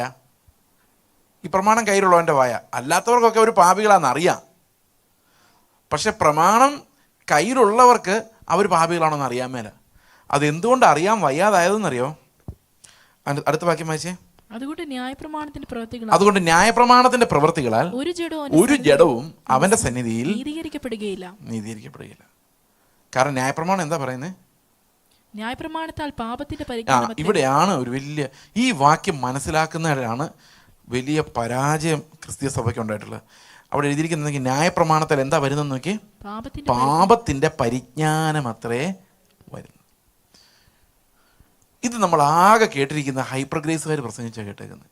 എന്തുവാ? ന്യായപ്രമാണം നമുക്ക് ആവശ്യമില്ല. കാരണം അതുകൊണ്ട് എന്താ വരുന്നത്? പാപത്തിൻ്റെ പ്രമാണമാണ് വരുന്നത്. ശരിക്കും ന്യായപ്രമാണത്തിൽ നിന്ന് പാപത്തിൻ്റെ പരിജ്ഞാനമാണോ വരേണ്ടത്? നീതിയുടെ പരിജ്ഞാനമാണോ വരേണ്ടത്? എന്തിനാ പ്രമാണം തരുന്നത്? നമ്മളെ നീതിമാന്മാരാക്കാനാണോ പാപികളാക്കാനാണോ? എന്താക്കാനാ? നീതിമാന്മാരാക്കാൻ അല്ല. ബുദ്ധി, മനുഷ്യൻ്റെ ബുദ്ധി അങ്ങനെയല്ല പറയുന്നത്. പക്ഷേ ദൈവത്തിൻ്റെ ബുദ്ധി അങ്ങനെയല്ലായിരുന്നു. ദൈവം ഒരു പ്രമാണം കൊടുത്തപ്പം എന്തിനു കൊടുത്തു എന്ന് ചോദിച്ചു കഴിഞ്ഞാൽ എല്ലാത്തിനെയും പാപികളാക്കി മാറ്റാനാണ് കൊടുത്തത്. മുഴുവൻ കേൾക്കണേ. അതെങ്ങനെയാണ് ഞാനൊരു എക്സാമ്പിൾ വഴി നിങ്ങളെ കാണിച്ചു തരാം. ഇപ്പം സമയം 8:20 പുറകോട്ട് നോക്കണ്ട, കറക്റ്റാണ്. ഞാൻ നിങ്ങൾക്ക് എല്ലാവർക്കും ഒരു മാങ്ങാപ്പഴം തരാൻ പോവാണേ. എൻ്റെ കയ്യിലൊന്നുമില്ല. എക്സാമ്പിൾ, ഇതെല്ലാം എക്സാമ്പിളായിട്ട് വിചാരിക്കാവൂ. ഈ മാങ്ങാപ്പഴത്തിൻ്റെ കൂടെ ഒരു കൽപ്പനയും കൂടെ ഉണ്ട്, ഒരു ഓർഡർ, ഒരു കമാൻഡ് ഉണ്ട്. ആ കമാൻഡ് എന്താണെന്ന് വെച്ച് കഴിഞ്ഞാൽ 9 മണിയാകുമ്പോഴേക്കും ഇതെല്ലാം തിന്ന് തീർത്തിരിക്കണം എന്നുള്ളതാണ് ആ കമാൻഡ്. നല്ല കമാൻഡാണോ? കമാൻഡ് സ്വീറ്റാണോ? അനുസരിക്കാൻ ഇഷ്ടമാണോ? വളരെ ഇഷ്ടമാണ്. ഈ കമാൻഡ് കിട്ടിയവരെല്ലാം ഭാഗ്യവാന്മാരല്ലേ? അപ്പുറത്ത് ഈ കമാൻഡ് കിട്ടാത്തവരെല്ലാം നിർഭാഗ്യവാന്മാരല്ലേ? അല്ലേ? അങ്ങനെയല്ലേ? അങ്ങനെ യഹൂദന്മാരെല്ലാം വിചാരിച്ചിരുന്നത്. 9 മണിയായപ്പോൾ ഇവരെല്ലാം പരിപാടി തീർത്തു. അപ്പം ഞാൻ നിങ്ങളോട് ചോദിക്കുകയാണ്, കൽപ്പന അനുസരിച്ചവരെല്ലാം കൈപൊക്കും. അപ്പോൾ എല്ലാവരും കൈപൊക്കും. കാരണം എന്താ? അവരനുസരിച്ചു. പക്ഷെ ഒരു പ്രോബ്ലം ഉണ്ട്. കൽപ്പന എന്തായിരുന്നു അറിയോ? ഇത് മുഴുവൻ തീർക്കാനായിരുന്നു. പക്ഷെ നിങ്ങൾ എന്തേ തീർത്തുള്ളൂ? അതിൻ്റെ എഡിബിൾ പാർട്ട് മാത്രമേ തീർത്തുള്ളൂ. മാങ്ങാണ്ടി കയ്യിൽ വെച്ചോണ്ടാണ് നിങ്ങൾ പറയുന്നത് ഞങ്ങൾ തീർത്തു, ഞങ്ങൾ തീർത്തു. എത്രയൊക്കെ മനസ്സിലായി? പഴയ നിയമം ഇങ്ങനെയായിരുന്നു. പഴയ നിയമത്തിൽ അനുസരിക്കാൻ പറ്റുന്ന രസമുള്ള ഒരു പുറം പ്രമാണം ഉണ്ടായിരുന്നു. എന്നാൽ അതിൻ്റെ അകത്ത് മനുഷ്യനാൽ അസാധ്യമായിരുന്ന ഒരാത്മീക പ്രമാണം ദൈവം വച്ചിരുന്നു. ആ ഒരു പ്രമാണം കണ്ടുപിടിച്ചിരുന്നെങ്കിൽ അയ്യോ എന്നവർ നിലവിളിച്ചേനെ. പക്ഷെ അവരത് കണ്ടുപിടിച്ചില്ല. അവർ പുറമേ ഉള്ളതനുസരിച്ചപ്പോൾ അവർ വിചാരിച്ചു അവർ നീതിമാന്മാരായി എന്ന്. അങ്ങനെ അവർ നീതിമാന്മാരായി എന്ന് വിചാരിച്ചിരിക്കുമ്പോഴാണ് യേശുക്രിസ്തു വന്നിട്ട് പറയുന്നത്, ഞാൻ ന്യായപ്രമാണത്തെ നീക്കാൻ വന്നതല്ല, അതിനകത്തുള്ളൊരു സാധനം നിങ്ങൾ വിട്ടുകളഞ്ഞിട്ടുണ്ട്, അതിനെ പൂർത്തീകരിക്കാനാണ് ഞാൻ വന്നിരിക്കുന്നത്. അപ്പോൾ ഇവരെല്ലാം വിചാരിച്ചു ഞങ്ങളെക്കാൾ വലിയ നീതിമാൻ ഇവനാര് എന്നായി. മനസ്സിലാവുന്നുണ്ടോ? കറക്റ്റല്ലേ ഞാൻ പറഞ്ഞത്? അപ്പോൾ കർത്താവ് എന്ത് ചെയ്യുന്നറിയോ? ഈ പഴയ നിയമ പ്രമാണത്തിൽ നിന്ന് അതിനകത്തെ ഈ മാങ്ങാണ്ടി ഇങ്ങ് വലിച്ച് വെളിയോട്ട് ഇട്ട് പറഞ്ഞു, തിന്നോ, തിന്നുന്നവരെല്ലാം നീതിമാന്മാരാണ്. പുതിയ നിയമത്തിൽ തിന്നവരാരെങ്കിലും ഉണ്ടോ? ഞാൻ ഇതിനകത്തൊരു എക്സാമ്പിൾ, ഞാനിതൊന്നുകൂടെ വിശദമായിട്ട് പറയാം, അപ്പോൾ നിങ്ങൾക്ക് കുറച്ചുകൂടെ. എന്തിനാണ് ദൈവം ഇങ്ങനെ ചെയ്തതെന്ന് നമുക്ക് ഒരു ചോദ്യമുണ്ട്. അതിൻ്റെ ഉത്തരവും കൂടെ പറയാം. അപ്പം നമുക്ക് ഇന്നത്തെ ദിവസം അതോടെ തീരുമായിരിക്കും മിക്കവാറും. ഈ ഒരു ഞാനിത് എന്തുകൊണ്ടാണ് ഇത് ഈ പാപത്തിൻ്റെ ഡെപ്തിനെ കുറിച്ച് പറയുന്നത് വെച്ച് കഴിഞ്ഞാൽ അതില്ലാതെ കർത്താവിനെ കുറിച്ച് പറയാൻ പറ്റില്ല. നിങ്ങൾ യെശയ്യാവിൻ്റെ കാര്യം ആലോചിക്കുക. യെശയ്യാവ് ആദ്യത്തെ 5 അധ്യായങ്ങൾ എല്ലാവരും വഴക്ക് പറയുന്നത് നമുക്ക് കാണാം. 6-ാം അധ്യായത്തിൽ യെശയ്യാവ് ഭയങ്കര അത്ഭുതകരമായ ഒരു കാഴ്ച കാണുന്നുണ്ട്. അത്ഭുതകരമായ കാഴ്ച എന്ന് പറഞ്ഞാൽ യേശുക്രിസ്തുവിനെ സിംഹാസനസ്ഥനായിട്ട് അവൻ കാണുന്നുണ്ട്. പിതാവായ ദൈവത്തെ അല്ല അവിടെ കാണുന്നത് കേട്ടോ, യേശുക്രിസ്തുവിനെ ആണെന്നാണ് യോഹന്നാൻ പറയുന്നത്. യോഹന്നാൻ 12:37 മുതലുള്ള വാക്യങ്ങളിൽ പറയുന്നത്, അവൻ അവൻ്റെ തേജസ് കണ്ട് അവനെക്കുറിച്ച് സാക്ഷി പ്രവചിച്ചുകൊണ്ടാകുന്നു ഇത് പറഞ്ഞതെന്ന്. അപ്പോൾ യേശുക്രിസ്തുവിനെ അവിടെ കാണുമ്പോൾ ദൂതന്മാർക്ക് അവൻ്റെ മുഖത്ത് നോക്കാൻ പറ്റാത്ത തേജസ്സിലാണ് കാണുന്നത്. 53-ാം അധ്യായത്തിൽ കാണുമ്പോൾ അവൻ കണ്ടാൽ ആളെന്ന് തോന്നുന്നു പറയും. 2 കാഴ്ചകളെ കൂട്ടിച്ചേർത്താണ് യോഹന്നാൻ 12:37 പറയുന്നത് അവിശ്വസനീയമായിരുന്നു അതെന്ന്. കാരണം ഈ സിംഹാസനത്തിൽ ഇരുന്നവനെ പിന്നെ കാണുന്നത് എങ്ങനെയാണ്? നമ്മളെ അന്വേഷിച്ച് വിശന്ന് ദാഹിച്ച് വേർത്ത് അലഞ്ഞിരിഞ്ഞ് നടക്കുന്നവനായിട്ടാണ് കാണുന്നത്. മനുഷ്യൻ പോലും അല്ലാത്ത രീതിയിലാണ് കാണുന്നത്. അപ്പോൾ ഈ 2 കാഴ്ചയും കൂടെ യെശയ്യാവിന് തല കറങ്ങിപ്പോയി. യെശയ്യാ പറഞ്ഞു, ഞങ്ങൾ ഈ റിപ്പോർട്ടായിട്ട് പോയി ഏതെങ്കിലും ഒരുത്തം വിശ്വസിക്കുമോ? എന്തോ ഈ പറയുന്നത്? ദൂതന്മാർക്ക് പോലും നോക്കാൻ പറ്റാതെ. അവിടെ യെശയ്യാവിന് അനുഭവിക്കുന്ന ഏറ്റവും വലിയ ക്രൈസിസ് എന്ന് വെച്ചാൽ ദൂതന്മാർ യേശുവിനെ നോക്കാൻ പറ്റാതെ, കണ്ണ് മൂടി, നിലത്ത് നിൽക്കാൻ പറ്റാതെ പാദം മൂടി, കാണിക്കാൻ പറ്റാതെ പറന്ന്, നിലത്ത് നിൽക്കാൻ പറ്റാതെ പറന്ന്, പാദം കാണിക്കാൻ പറ്റാതെ അത് മൂടി കഷ്ടപ്പെട്ട് ഒരുത്തൻ വേറൊരുത്തനോട് പരിശുദ്ധൻ പരിശുദ്ധൻ എന്ന് പറഞ്ഞ് അലറി വിളിച്ചുകൊണ്ടിരിക്കുക. നോക്കല്ലേ നോക്കല്ലേ എന്ന് അവർ പറയുന്നത്. അവൻ പരിശുദ്ധനാണ്, അവൻ്റെ മുഖത്ത് പെട്ടുപോലെ, നിങ്ങൾ മൂടിക്കോ എന്ന് പറഞ്ഞുകൊണ്ടാണ് അവർ അങ്ങോട്ടും ഇങ്ങോട്ടും പറയുന്നത്. അതിനിടയ്ക്കാണ് യെശയ്യാവിനെ പോലൊരു പാപി ഒന്ന് കണ്ണു തുറന്ന് നേരെ കാണുന്നത് എന്തോ? ദൈവത്തിൻ്റെ തേജസ്സിനെയാണ്. അവൻ ആകെ വെപ്രാളമായിപ്പോയി. ഒരു പാപവും ചെയ്യാത്ത ദൂതന്മാർ ഇങ്ങനെ കിടന്ന് വെപ്രാളപ്പെട്ട് ദൈവത്തെ നോക്കാൻ പറ്റാതിരിക്കുമ്പം പാപിയായ ഞാൻ, ശുദ്ധമില്ലാത്ത അതരങ്ങളുള്ള ഞാൻ ഈ കർത്താവിനെ കണ്ടുപോയല്ലോ, ഞാൻ നശിച്ചു എന്നും പറഞ്ഞ് നിലവിളിക്കുമ്പോഴാണ് കർത്താവ് അവന് ശുദ്ധീകരണം നൽകുന്നത്. ആ ശുദ്ധീകരണം പ്രാപിക്കാൻ ഒരു കാര്യം മനസ്സിലാവും. പ്രസംഗകരുടെ എല്ലാം ചിന്ത ഫ്രണ്ടിൽ ഇരിക്കുന്നവരെല്ലാം പാപികളും, അവർക്കുള്ള സൊല്യൂഷനായിട്ട് ഞാൻ ഫ്രണ്ടിൽ നിൽക്കുന്നു. അത് യെശയ്യാവ് അങ്ങനെ വിചാരിച്ചിരുന്നത്. നിങ്ങളെല്ലാം ഇങ്ങനെ പല കാര്യങ്ങളും തോറ്റിരിക്കുന്നവർ, അപ്പം നിങ്ങളെല്ലാം ജയിപ്പിക്കാൻ വേണ്ടി ഒരാൾ സ്റ്റേജിൽ വന്ന് ഇങ്ങനെ പഠിപ്പിക്കുന്നു എന്നാണ് വിചാരിക്കുന്നത്. ഈ പ്രസംഗരുടെ മിക്കവാറും ആൾക്കാരുടെ ചിന്ത അങ്ങനെയാണ്. പക്ഷേ അവിടെ വെച്ച് യെശയ്യാവിൻ്റെ ഒരു കാര്യം മനസ്സിലായി, ഞാൻ സൊല്യൂഷനായിട്ടല്ല നിൽക്കുന്നത്, ഞാനും പ്രോബ്ലത്തിൻ്റെ ഭാഗം തന്നെയാണ്. രക്ഷപ്പെടണമെങ്കിൽ വേറെ വഴി വേണം, വെളിയിൽ നിന്ന് വരണം രക്ഷ, ഞാനും പോക്കാണ് എന്ന് മനസ്സിലായ ശേഷമാണ് ക്രിസ്തുവിനെക്കുറിച്ച് പറയാൻ യെശയ്യാവിന് കഴിഞ്ഞത്. 7-ാം അധ്യായം തൊട്ടാണ് സഹോദരങ്ങളെ യേശു ക്രിസ്തുവിനെ കുറിച്ചുള്ള പ്രവചനം ആരംഭിക്കുന്നത്. 7-ാം അധ്യായത്തിലാണ് പറയുന്നത്, കന്യക ഗർഭിണിയായ ഒരു മകനെ പ്രസവിക്കും, നമ്മളെല്ലാം പോക്കാണ്, we are all parts of problem. എന്നാൽ സൊല്യൂഷൻ വരുന്നത് എക്സ്ട്രാ നോസ്, അത് വേറൊരു വേദശാസ്ത്ര പ്രയോഗമാണ്. നമ്മളിൽ നിന്നല്ല രക്ഷ വരുന്നത്, നമുക്ക് വെളിയിൽ നിന്നാണ്. someone has to come from outside of us to save us. No human decision can ever bring me to salvation. അതിൻ്റെ ഒരു പഴയൊരു പാട്ടുണ്ട്, ഞാൻ എല്ലായിടത്തും ഈ പാട്ട് ഇപ്പോൾ പറയാറുണ്ട്, നിങ്ങളൊന്ന് ഇടയ്ക്ക് പാടി നോക്കിയാൽ. എന്നോട് പാടരുതെന്ന് എൻ്റെ സാറുമാർ പറഞ്ഞിട്ടുണ്ട്, നീ എത്ര വേണമെങ്കിലും പ്രസംഗിച്ചു, പക്ഷേ പാടി ഉപദ്രവിക്കില്ലെന്ന് പറഞ്ഞു. എന്നാലും എനിക്ക് ചില സമയത്ത് പാടുന്നില്ല, ഞാൻ പറയാം. ഇങ്ങനൊരു പാട്ടുണ്ട്, പിളർന്നൊരു പാറയെ നിന്നിൽ ഞാൻ മറയട്ടെ, അല്ലേ? അതിൻ്റെ ആദ്യത്തെ സ്റ്റാൻസ് എങ്ങനെയാണ്? ഇതാണ് ഞാൻ പാടുന്നത്, നേരത്തെ അറിയാൻ തോന്നുന്നു അല്ലേ? അതിൻ്റെ ഇംഗ്ലീഷ് ഒന്ന് എടുത്താ, കൽപ്പന കാത്തിടുവാൻ ഒട്ടും പ്രാപ്തനല്ല ഞാൻ, I'm not able to fulfil your law.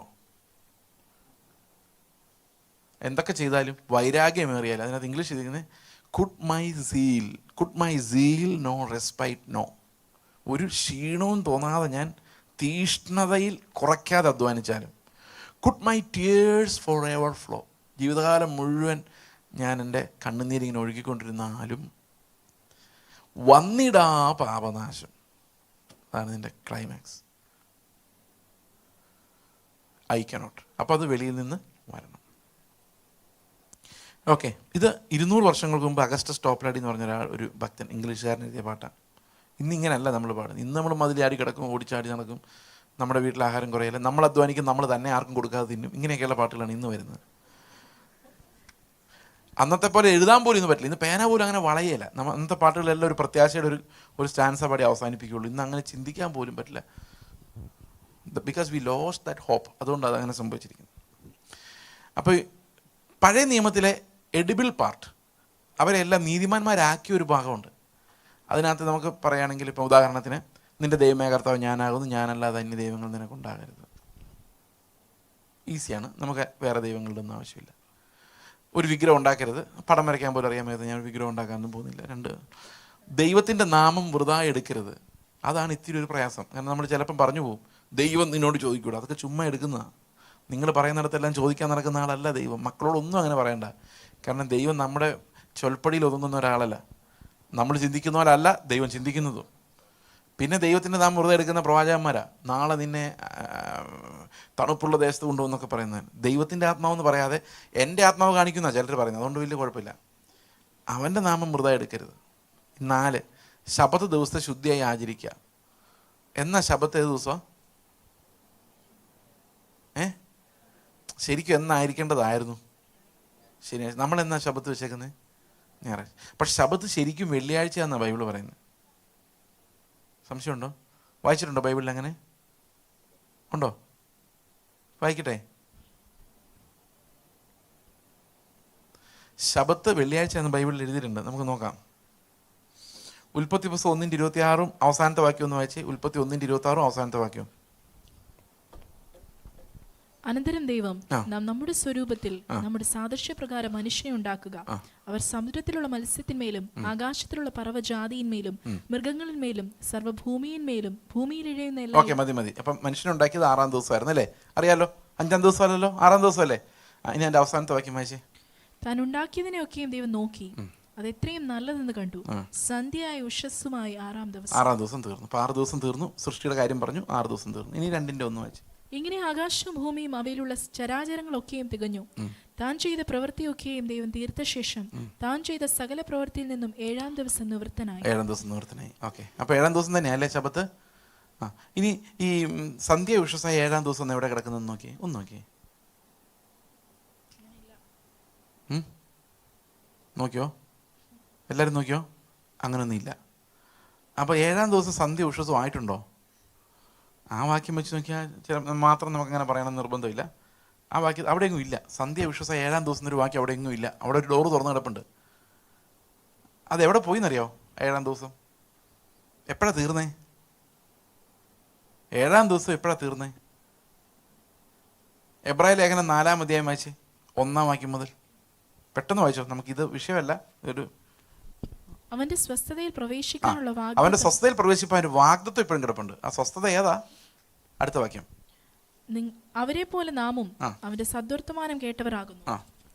എങ്കിലും കേട്ടവർ വിശ്വാസമായി പരിണമിക്കായക കൊണ്ട് കേട്ട വചനം അവർക്ക് ഉപകാരമായി വന്നില്ല. അടുത്ത വാക്യം. വിശ്വസിച്ചവരായ നാമല്ലോ സ്വസ്ഥതയിൽ പ്രവേശിക്കുന്നത്. ലോകസ്ഥാപനത്തിങ്കൽ പ്രവൃത്തികൾ കണ്ടോ.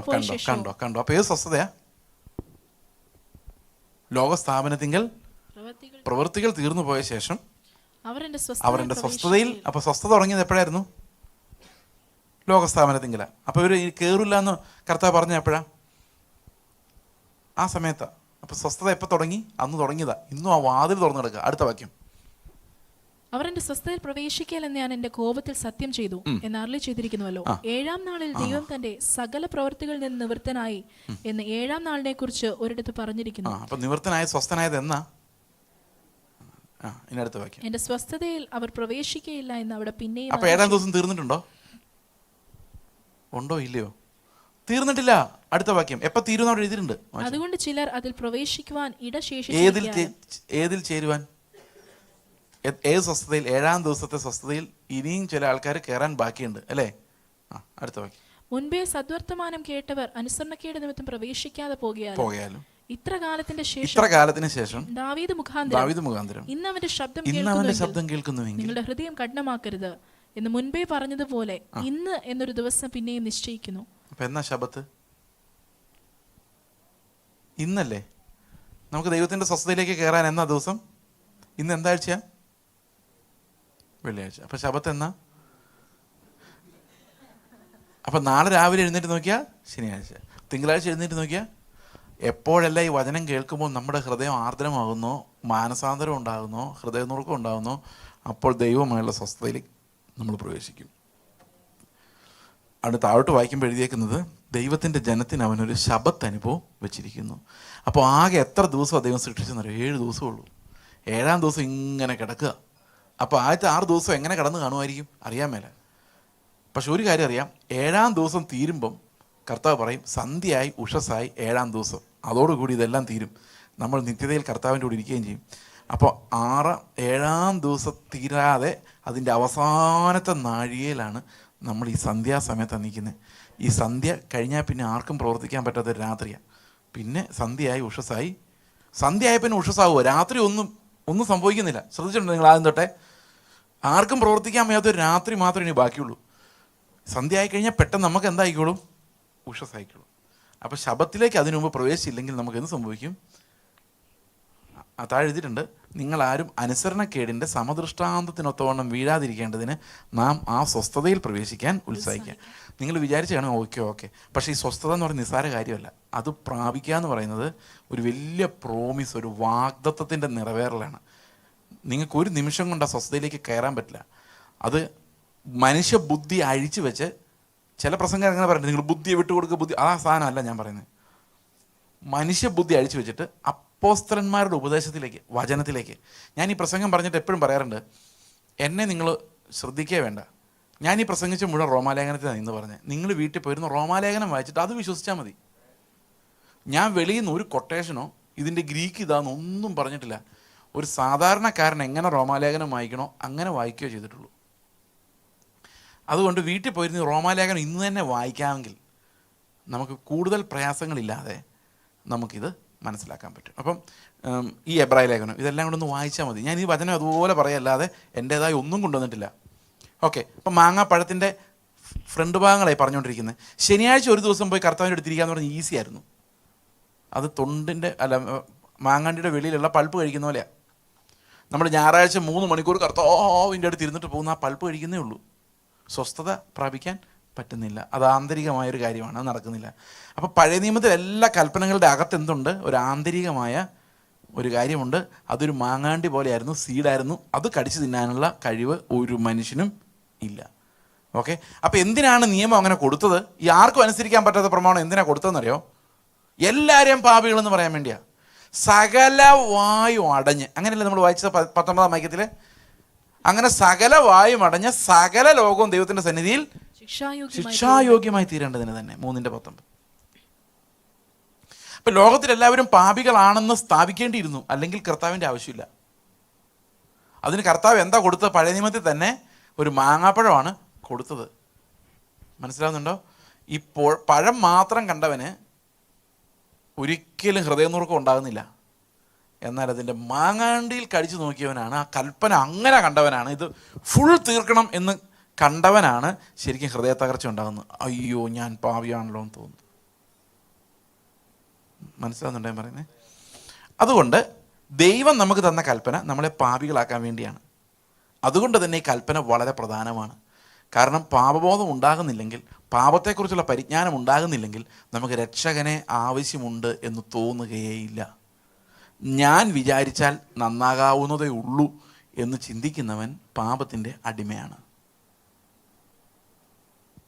അപ്പോൾ നമ്മുടെ പലപ്പോഴും നമുക്ക് വിക്ടറി ഇല്ലാത്തതിൻ്റെ പ്രോബ്ലം എന്ന് വെച്ച് കഴിഞ്ഞാൽ we are trusting our own flesh to make a recovery. അതൊരിക്കലും സാധിക്കത്തില്ല.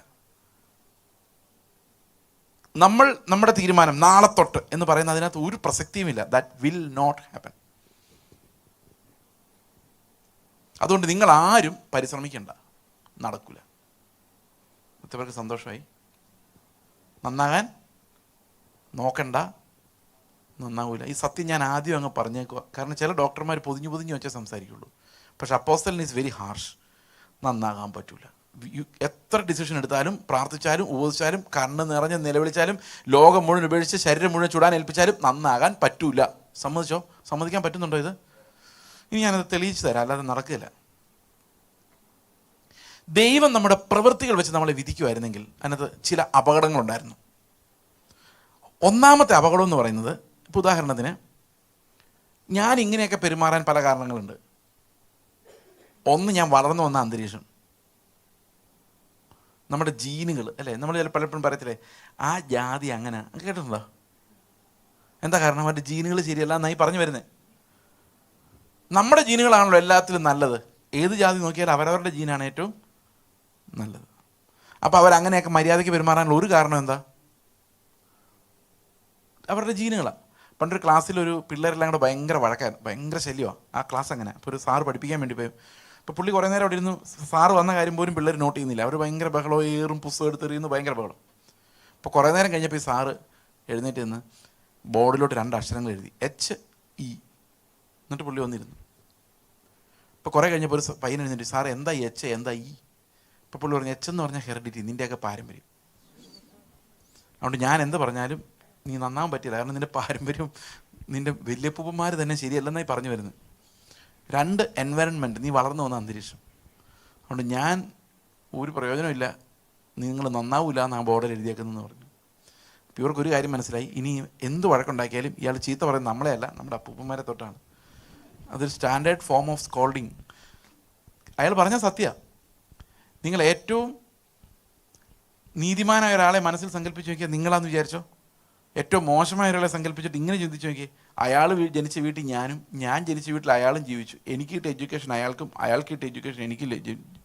എനിക്ക് കിട്ടിയ സുഹൃത്തുക്കൾ, വിദ്യാഭ്യാസം, ബൈബിൾ അയാൾക്കും, അയാൾക്ക് കിട്ടിയ ഡ്രഗ്സും ലോകത്തിലെ വേണ്ടാത്ത കോണ്ടാക്ട്സും എല്ലാം എനിക്കും കിട്ടിയായിരുന്നെങ്കിൽ എങ്ങനെ ആയിരുന്നേനെ? ആര് നന്നായിരുന്നേനെ? അറിയാൻ വയ്യ. അപ്പോൾ സ്വർഗത്തിലോട്ട് നമ്മൾ ചെല്ലുമ്പം ചെയ്സ് കൊള്ളാം, നല്ലപോലെ ജീവിച്ചു, അവനെ സ്വർഗത്തിൽ കൊണ്ടുപോയേക്കാന്ന് പറഞ്ഞ് എന്നെ സ്വർഗത്തിലോട്ടും, ഈ ഡ്രഗ് അടിച്ച് ചെറുപ്പം തൊട്ട് നടന്നവൻ നരകത്തിലോട്ടും പോകുന്ന വഴിക്ക് അവൻ പറയലേ, എന്നെ എന്താ ചെയ്സിൻ്റെ വീട്ടിൽ ജനിപ്പിക്കാഞ്ഞേ? എനിക്കെന്താ ചെറുപ്പത്തിലെ നല്ല കൂട്ടുകാരെ തരാഞ്ഞേ, നല്ല മാതാപിതാക്കളെ തരാഞ്ഞേ? എനിക്കെന്തിനാ ഡ്രഗ് അഡിക്സിൻ്റെ കൂടെ ഒരു ബാല്യകാലം ഞാൻ തിരഞ്ഞെടുക്കാതെ തന്നെ എനിക്ക് കിട്ടിയത്? എന്നിട്ട് അവനെപ്പോലെ പെരുമാറണമെന്ന് പറഞ്ഞാൽ എന്ത് നീതി അതെന്ന് ദൈവത്തോട് ചോദിക്കൂലേ? അപ്പോൾ ദൈവം പറയുന്ന മറുപടി എന്താണെന്നറിയോ? എല്ലാം കണക്കടാ, അവനിവനും എല്ലാം ഒരേ ആദമാ. അതുകൊണ്ട് അവൻ വിചാരിച്ചിരിക്കുന്നത് ഈ മാങ്ങാപ്പഴം തിന്നവൻ മിടുക്കനായിന്നാ. ഞാൻ അതിനകത്തൂടെ ഒരു മാങ്ങാണ്ടി വെച്ചേക്ക് എന്തിനാണെന്നറിയോ? നിന്നെ അവനെ ഒരുപോലെ ആക്കാൻ വേണ്ടിയാണ്. അതുകൊണ്ട് എല്ലാവരെയും പാപത്തിന് കീഴ് അടച്ചു കളഞ്ഞിട്ട് കർത്താവ് പറയാം, വിശ്വസിക്കുന്നവനെ രക്ഷിക്കാം, കണ്ടീഷൻ നോട്ട് ആപ്ലിക്കബിൾ. അപ്പം നീതിയായില്ലേ? ഏത് തെരുവിൽ കിടന്നവൻ എന്തെങ്കിലും പറയാൻ പറ്റുമോ? അവനോടും പറയുന്ന ഒരൊറ്റ കാര്യമുള്ളൂ, believe in the son of God, you will be saved. അപ്പോൾ വിശ്വാസത്താലുള്ള രക്ഷ എന്തിനാണ് ഇൻട്രൊഡ്യൂസ് ചെയ്തത്? ഒരു മനുഷ്യനും അവൻ്റെ പ്രവൃത്തിയിൽ പുകഴാതിരിക്കാൻ വേണ്ടിയാണ്. അവൻ്റെ മാൻ സെൻട്രാലിറ്റിയെ തകർക്കാൻ വേണ്ടിയാണ്. ഞാൻ സെൻട്രാലിറ്റിയെ തകർക്കാൻ വേണ്ടിയാണ്. ഞാനെന്ന് പറയുന്ന സാധനം തന്നെ സിൻഫുള്ളാണ്, അതിനൊരു നന്മയും വസിക്കുന്നില്ലെന്ന് തെളിയിക്കാൻ വേണ്ടിയാണ് കർത്താവ് എന്ത് വെച്ചത്? ന്യായപ്രമാണത്തെ വെച്ചത്. ഈ ന്യായപ്രമാണത്തിൻ്റെ അകത്തുള്ള മാങ്ങാണ്ടി പഴയ നിയമത്തിൽ കാണാനുണ്ടോ? ഉണ്ട്. അത് വിശ്വാസത്തോടെ നോക്കിയാൽ കാണാം. നിന്റെ ദൈവമായ കർത്താവിനെ നീ പൂർണ്ണ ഹൃദയത്തോടും പൂർണ്ണ ആത്മാവോടും പൂർണ്ണ മനസ്സോടും പൂർണ്ണ ശക്തിയോടും കൂടി സ്നേഹിക്കുക, നിന്നെപ്പോലെ നിന്റെ കൂട്ടുകാരനെ സ്നേഹിക്കണം എന്ന് പറയുന്നത് പഴയ നിയമമാണ്. അതൊരു ശാസ്ത്രിയോട് കർത്താവ് സംസാരിക്കുമ്പം അത് എടുത്തു പറയുന്നുണ്ട്. നമ്മളെ കൊണ്ട് നടക്കില്ല. ദൈവത്തെ പൂർണ്ണ ഹൃദയത്തോടെ സ്നേഹിക്കുന്ന കാര്യം വിട്. നിന്നെപ്പോലെ നിന്റെ അയൽക്കാരനെ സ്നേഹിക്കാൻ പറ്റുമോ? ഞാനൊരു ചോദ്യം ചോദിക്കാം. നിങ്ങളുടെ മകൻ പരീക്ഷയ്ക്ക് തോറ്റുപോയി, ഭയങ്കര സങ്കടമായി. ഇന്ന് തോൽവി എന്ന് പറയുന്നത്. പണ്ട് അങ്ങനെയല്ല. പണ്ട് ഒരു 100 പേര് പരീക്ഷ എഴുതി 40 പേരൊക്കെ ജയിക്കുന്നത്. ഇന്ന് അങ്ങനെയല്ല. ഇന്ന് 99 ജയിക്കും, ഒരാൾ തോക്കണം. അപ്പോൾ അവർ തോറ്റുപോയ എൻ്റെ മോനാണെങ്കിൽ എനിക്ക് സഹിക്കാൻ പറ്റത്തില്ല. പറ്റുമോ? ഇല്ല. അങ്ങനെ ഇരിക്കെ നിങ്ങളുടെ അയൽവക്കത്തെ ഒരു കൊച്ചും ഇവൻ്റെ കൂടെ തോറ്റിട്ടുണ്ട്. നിങ്ങൾക്ക് ആശ്വാസമായോ അതോ ടെൻഷൻ കൂടിയോ? ഓ, എൻ്റെ മോന് തോറ്റു, അയ്യോ അവനും തോറ്റുപോയല്ലോ, അങ്ങനെ തോന്നുമോ? ഓ, അവനും കൂടെ തോറ്റല്ലോ എന്ന് തോന്നുമോ? നിങ്ങളെപ്പോലെ നിങ്ങളുടെ അയൽക്കാരനെ സ്നേഹിക്കേണ്ടതല്ലേ? എന്താ പറ്റാത്തേ? നിങ്ങളുടെ മകന് സുഖമില്ലാതായപ്പോൾ ആശുപത്രി കൊണ്ടുപോകുന്നു, ഡോക്ടറെ കാണിക്കുന്നു, മരുന്ന് കൊടുക്കുന്നു, ഇഞ്ചക്ഷൻ കൊടുക്കുന്നു, പൈസ മുഴുവൻ ചിലവാക്കുന്നു. അയൽവക്കക്കാരനും നിങ്ങൾ വിചാരിക്കുക അതുപോലെ തന്നെ സ്നേഹിക്കണം എന്നല്ലേ കർത്താവ് പറഞ്ഞേക്കുന്നത്? അവനെ കൊണ്ടുപോയി, ഞാൻ തന്നെ കൊണ്ടുപോയി ഹോസ്പിറ്റലിൽ കൊണ്ടുപോയി ഡോക്ടറെ. പക്ഷെ ഒരു വ്യത്യാസമുണ്ട്. എൻ്റെ മകനെ കൊണ്ടുപോയപ്പോൾ എനിക്ക് ഭയങ്കര ടെൻഷനായിരുന്നു. ഈ രണ്ടാമത്തെ കൊച്ചിനെ കൊണ്ടുപോകുമ്പോൾ എനിക്കൊരു ടെൻഷനില്ല. അതെന്തായിരിക്കും എൻ്റെ കാരണം? നടക്കില്ല. അപ്പം ഞാൻ വിചാരിക്കാം, തീരുമാനം എടുക്കുക. ഞാൻ ഇന്ന് തൊട്ട് ഇതാ നമ്മുടെ തീരുമാനങ്ങൾ ഇങ്ങനെ കേട്ടോ. ഞാൻ ഇന്ന് തൊട്ട് അവനെ എൻ്റെ മകനെ പോലെ സ്നേഹിക്കും. ടെൻഷൻ വരട്ടെ. വരുമോ?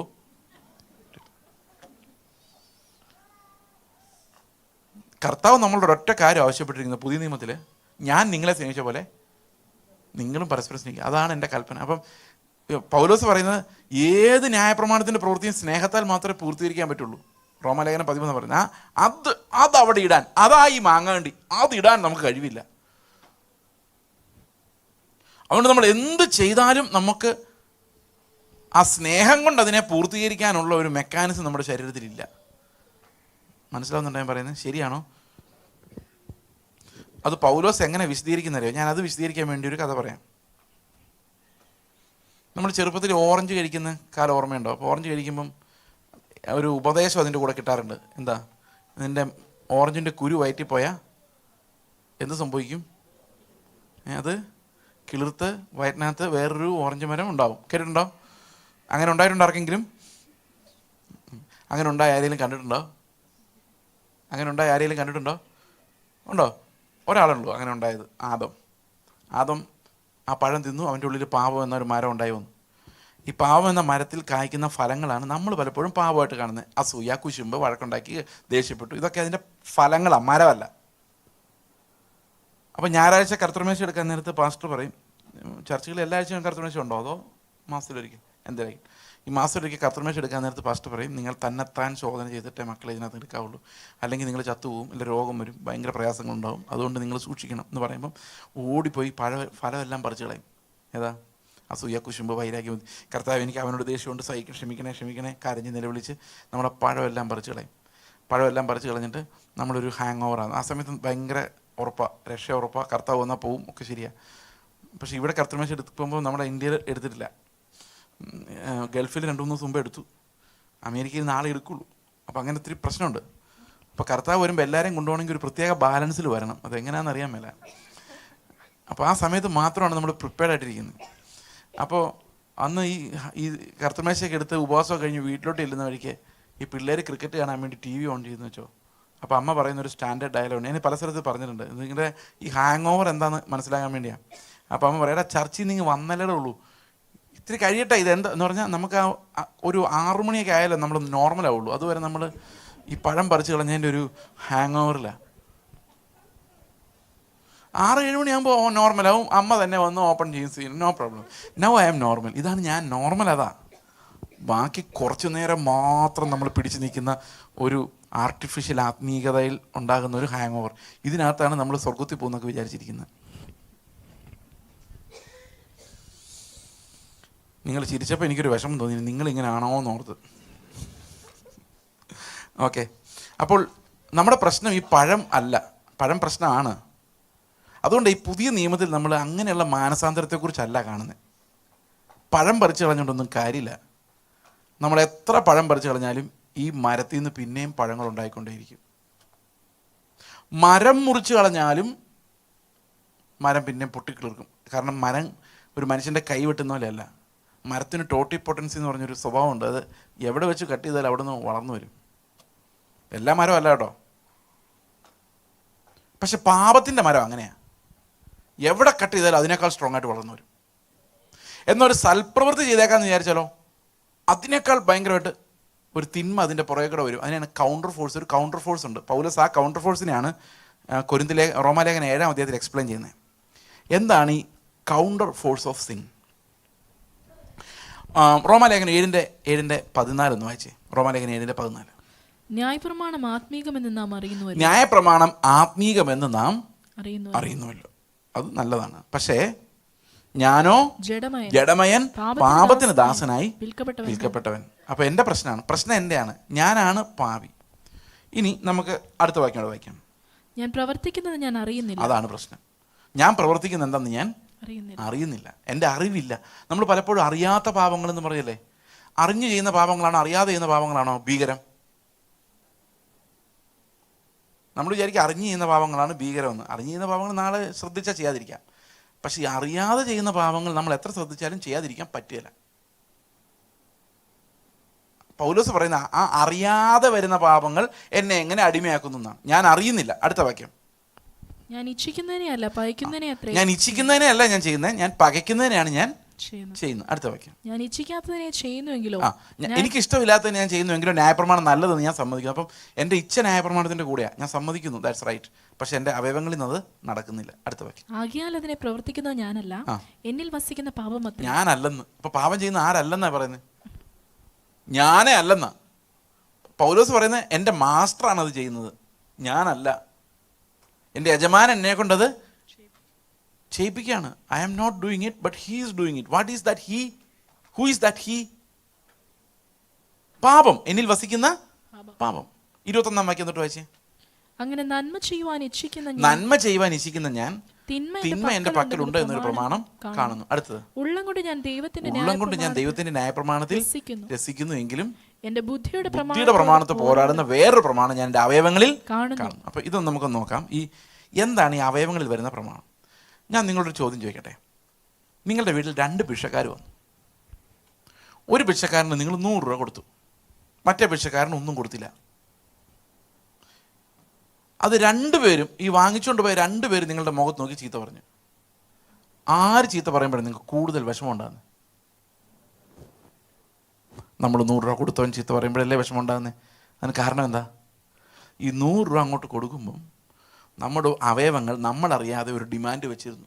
എന്നെ നോക്കി ഒന്ന് ചിരിച്ച് നന്ദി പറഞ്ഞിട്ട് പോടാ എന്ന് വെച്ചില്ലായിരുന്നോ? അവനത് ചെയ്യാതിരുന്നെന്ന് മാത്രമല്ല, തിരിച്ച് എന്നെ ചീത്ത പറഞ്ഞപ്പോൾ മറ്റവനോടില്ലാതിരുന്ന വൈരാഗ്യം എനിക്ക് അവനോട് തോന്നിയെന്ന് പറയാൻ അർത്ഥം എന്നാ? എൻ്റെ അവയവങ്ങളിൽ ഞാൻ ചെയ്ത സൽപ്രവൃത്തി തന്നെ എന്നെ പാപിയാക്കി മാറ്റുന്ന ഒരു കൗണ്ടർ ഫോഴ്സ്, ഒരു എതിർ ശക്തി ഉണ്ടാക്കിയായിരുന്നു എന്നല്ലേ? ഇനി ഒന്നും കൂടെ വിശദമായിട്ട് പറയാം. നമ്മളൊരു ചർച്ച് പണിയാൻ പോകുമെന്ന് വിചാരിച്ചോ. അപ്പോൾ ഒരു അച്ചായൻ എഴുന്നേറ്റ് ഒരു വീശങ്ങ് വീശി 5 ലക്ഷം രൂപ. നല്ല പ്രവൃത്തിയാണ് ചെയ്തേക്കുന്നത്. പക്ഷെ ഒരു പ്രോബ്ലം ഉണ്ട്. അതിന് തക്കതായൊരു കൗണ്ടർ ഫോഴ്സ് ഈ അച്ചായൻ്റെ ഉള്ളിൽ ഉണ്ടായി വരുന്നുണ്ട്. അതിനെ സോൾവ് ചെയ്യാൻ പാസ്റ്റർ ഒരു വഴി ഉണ്ടാക്കുന്നതെന്ന് വെച്ച് കഴിഞ്ഞാൽ, ഈ അച്ചായനെ പോലെയുള്ളവരാണ് നമുക്ക് എന്ന് പറഞ്ഞു കഴിയുമ്പം അച്ചായന് ഇത്തിരി ആശ്വാസമാവും. അതങ്ങനെ പറഞ്ഞില്ലെങ്കിൽ, എന്നിട്ടും ആ സഭ പുള്ളി അവഗണിക്കുവാണെങ്കിൽ, ഈ 5 ലക്ഷം രൂപ കൊടുത്തതിൻ്റെ പേരിലായിരിക്കില്ല, വേറെ ഏതെങ്കിലും ഒരു വിഷയത്തിൻ്റെ പേരിൽ പുള്ളി ഉറപ്പായിട്ട് ഉടക്കുണ്ടാക്കിയിരിക്കും. എത്രയൊക്കെ മനസ്സിലാവുന്നുണ്ട് ഞാൻ പറയുന്നത്? അതുകൊണ്ട് പാസ്റ്റർമാർ എന്ത് ചെയ്യുന്നില്ല, ഇവരെ മാക്സിമം അങ്ങ് പൂഴ്ത്തി പറഞ്ഞേക്കും. കാരണം അങ്ങനെ പറഞ്ഞാൽ അത്രയെങ്കിലും ഈ കൗണ്ടർ ഫോഴ്സിനെ തടയാം. നമ്മൾ എന്ത് നന്മ ചെയ്താലും, ജഡത്തിൽ എന്ത് ചെയ്താലും, അതിനകത്തോടെ ഞാൻ അവനെ അത്ര സഹായിച്ചതാ എന്നൊരു ഫീലിംഗ് നമുക്ക് മനസ്സിലാകാതെ തന്നെ നമ്മുടെ ഉള്ളിൽ അത് ഉണ്ടായിക്കോളും. ഞാൻ പറയുന്നത് ശരിയാണോ? അല്ലോ, മനസ്സിലായിട്ടുണ്ടോ അതങ്ങനെ വരുന്നത്? 1 മണിക്കൂർ ഒരുത്തിന് വേണ്ടി കാത്തിരുന്ന് നോക്കി.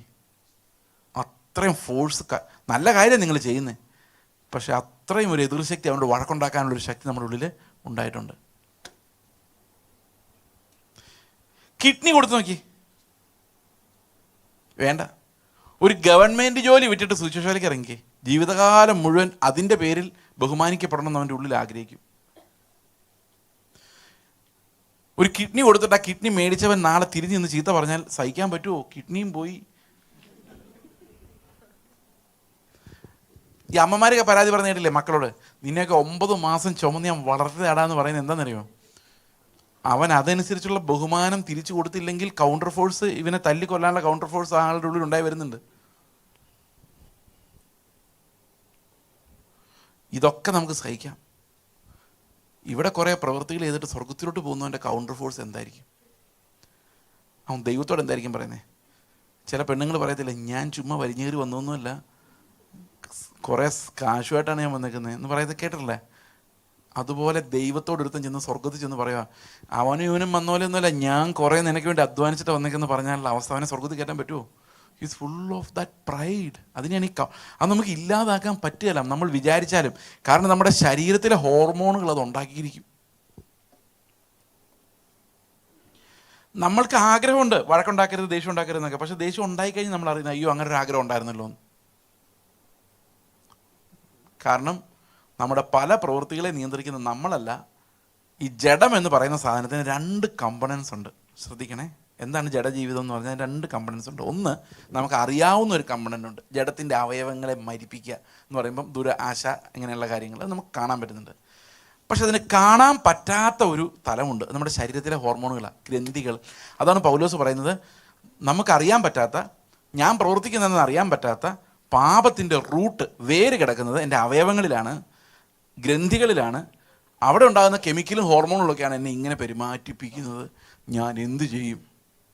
നിങ്ങൾ കേട്ടിട്ടില്ലേ, ഈ നമ്മുടെ ശരീരത്തിൽ ഒരു നന്മയും വസിക്കുന്നില്ല എന്നുള്ളതിൻ്റെ ഏറ്റവും വലിയൊരു ഉദാഹരണമാണ്. നമുക്കിങ്ങനെ പറയുകയാണെങ്കിൽ,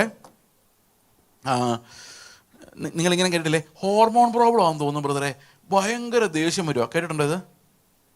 കേട്ടിട്ടുണ്ടോ? ഇങ്ങനെ കേട്ടിട്ടുണ്ടോ? ഹോർമോൺ പ്രോബ്ലം ആണെന്ന് തോന്നുന്നു ബ്രദറെ, എനിക്ക് എല്ലാവരോടും കരുണയും സ്നേഹവും ക്ഷമയും ഒക്കെ തോന്നുന്നു. ഇങ്ങനെ കേട്ടിട്ടുണ്ടോ? എന്താ? നമ്മുടെ ഹോർമോണുകൾ പല രീതിയിൽ പോവും. എങ്ങനെ പോയാലും ഒരു നന്മ ഉണ്ടാവില്ല. സമ്മതിച്ചോ? എങ്ങനെ പോയാലും അത് തിന്മ ഉണ്ടാക്കുള്ളൂ. കാരണം ഈ സ്നേഹം നമുക്ക് മനുഷ്യ സ്നേഹം ഉണ്ടാക്കാം, അതിനെല്ലാം കൗണ്ടർ ഫോഴ്സ് ഉണ്ട്. ഈ കൗണ്ടർ ഫോഴ്സ് ഇല്ലാത്ത സ്നേഹത്തെയാണ് അഗപ്പെ എന്ന് പറയുന്നത്. അത് ചുമ്മാ അങ്ങനെ കൊടുക്കും, അൺകണ്ടീഷണലാ.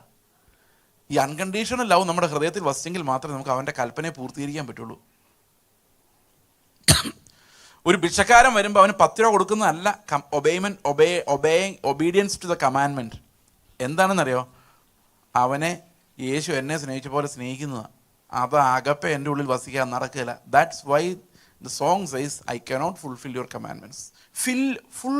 ഫുള്ളാക്കാൻ പറ്റില്ല, കംപ്ലീറ്റ് ആക്കാൻ പറ്റില്ല. വേണമെങ്കിൽ ഞാൻ അറ്റമൊക്കെ കുറച്ച് കടിച്ചെടുക്കാം, പക്ഷെ അതിന് പൂർത്തിയാക്കാൻ ഒരു മനുഷ്യനെ കൊണ്ടും കഴിയില്ല. അപ്പം നമ്മുടെ ഹൃദയത്തിൽ നിന്ന് വരുന്ന, നമ്മുടെ അവയവങ്ങളിൽ നിന്ന് വരുന്ന പാപങ്ങളിൽ നിന്ന് എങ്ങനെ രക്ഷപ്പെടും? ഈ ഞാൻ കേന്ദ്രത്തിലിരിക്കുന്നിടത്തോളം കാലം ഞാൻ പ്രൊഡ്യൂസ് ചെയ്യുന്ന ഒരു പ്രവൃത്തിക്കും ദൈവത്തെ പ്രസാദിപ്പിക്കാൻ സാധിക്കില്ല.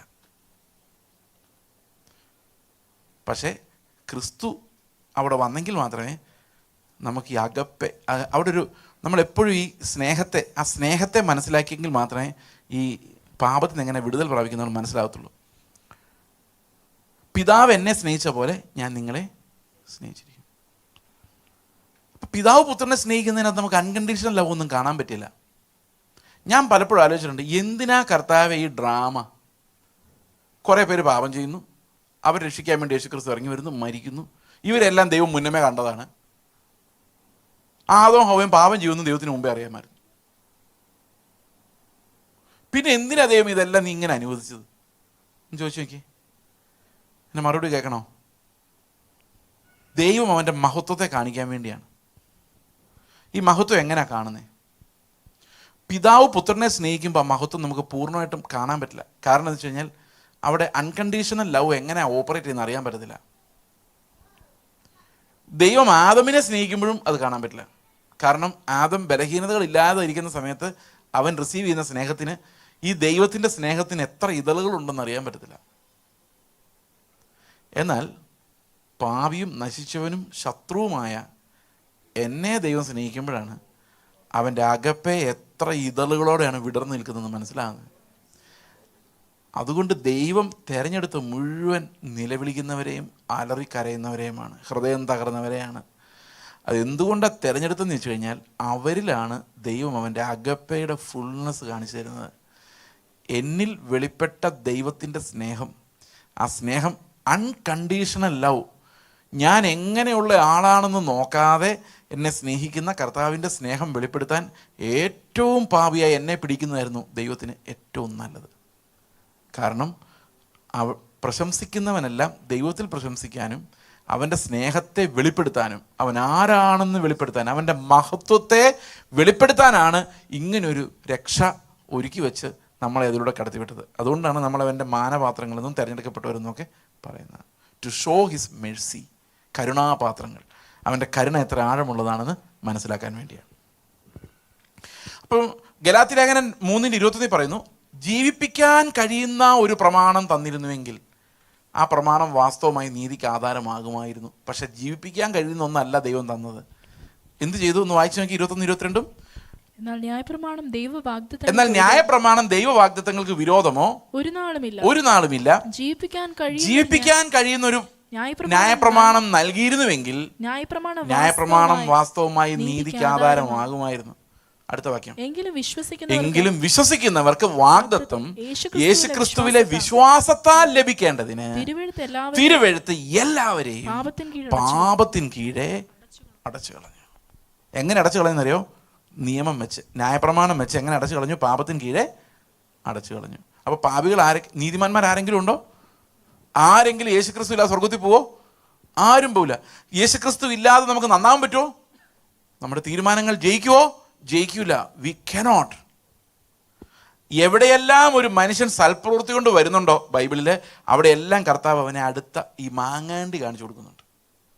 ധനവാനായ മനുഷ്യൻ വന്ന് കുറെ അനുസരിച്ചാന്ന് പറഞ്ഞു, കർത്താവ് അവനും കടിക്കാൻ പറ്റാത്തവണ്ണം വെച്ചു കൊടുത്തു. ഇനി ഫിലിപ്പിയ ലേഖനം 3-ാം അധ്യായത്തിൻ്റെ 6 മുതലുള്ള വാക്യങ്ങൾ നമുക്ക് വായിക്കാം. 6 വായിക്കാം. ഫിലിപ്പിയ ലേഖനം 3:6. ശുഷ്കാന്തി സംബന്ധിച്ച് സഭയെ ഉപദ്രവിച്ചവൻ ന്യായപ്രമാണത്തിലെ നീതി സംബന്ധിച്ച് അനിന്ദ്യൻ. ആണോ? അപ്പം പെർഫെക്റ്റ്. എവിടെ? മാങ്ങാപ്പഴമാണോ മാങ്ങാണ്ടിയാണോ തിന്നത്? മാങ്ങാപ്പഴം. ഇനി 9-ാം വാക്യം വായിച്ചേ. ഞാൻ ക്രിസ്തുവിനെ നേടേണ്ടതിന് ന്യായപ്രമാണം എന്ന് പറയുന്നതിന്റെ മാങ്ങാപ്പഴം, അതിന്റെ പൾപ്പ് മാത്രമല്ല. അടുത്ത വാക്യം, ന്യായപ്രമാണത്തിൽ നിന്നുള്ള എന്റെ സ്വന്തം നീതിയല്ല, ക്രിസ്തുവിലുള്ള വിശ്വാസം മൂലം ദൈവം വിശ്വസിക്കുന്നവർക്ക് നൽകുന്ന നീതി തന്നെ ലഭിച്ച് അവനിൽ ഇരിക്കേണ്ടതിനും അവന്റെ മരണത്തോട് അനുരൂപപ്പെട്ടിട്ട് അവനെയും അവന്റെ പുനരുത്ഥാനത്തിന്റെ ശക്തിയെയും അവന്റെ കഷ്ടാനുഭവങ്ങളുടെ കൂട്ടായ്മയെയും അനുഭവിച്ചറിയേണ്ടതിനും. അപ്പോ പൗലോസ് എന്താ ആഗ്രഹിക്കുന്നത്? മാങ്ങാപ്പഴവും തിന്നു തീർത്തിട്ടുണ്ട്. പക്ഷെ എന്ത് സംഭവിക്കണം?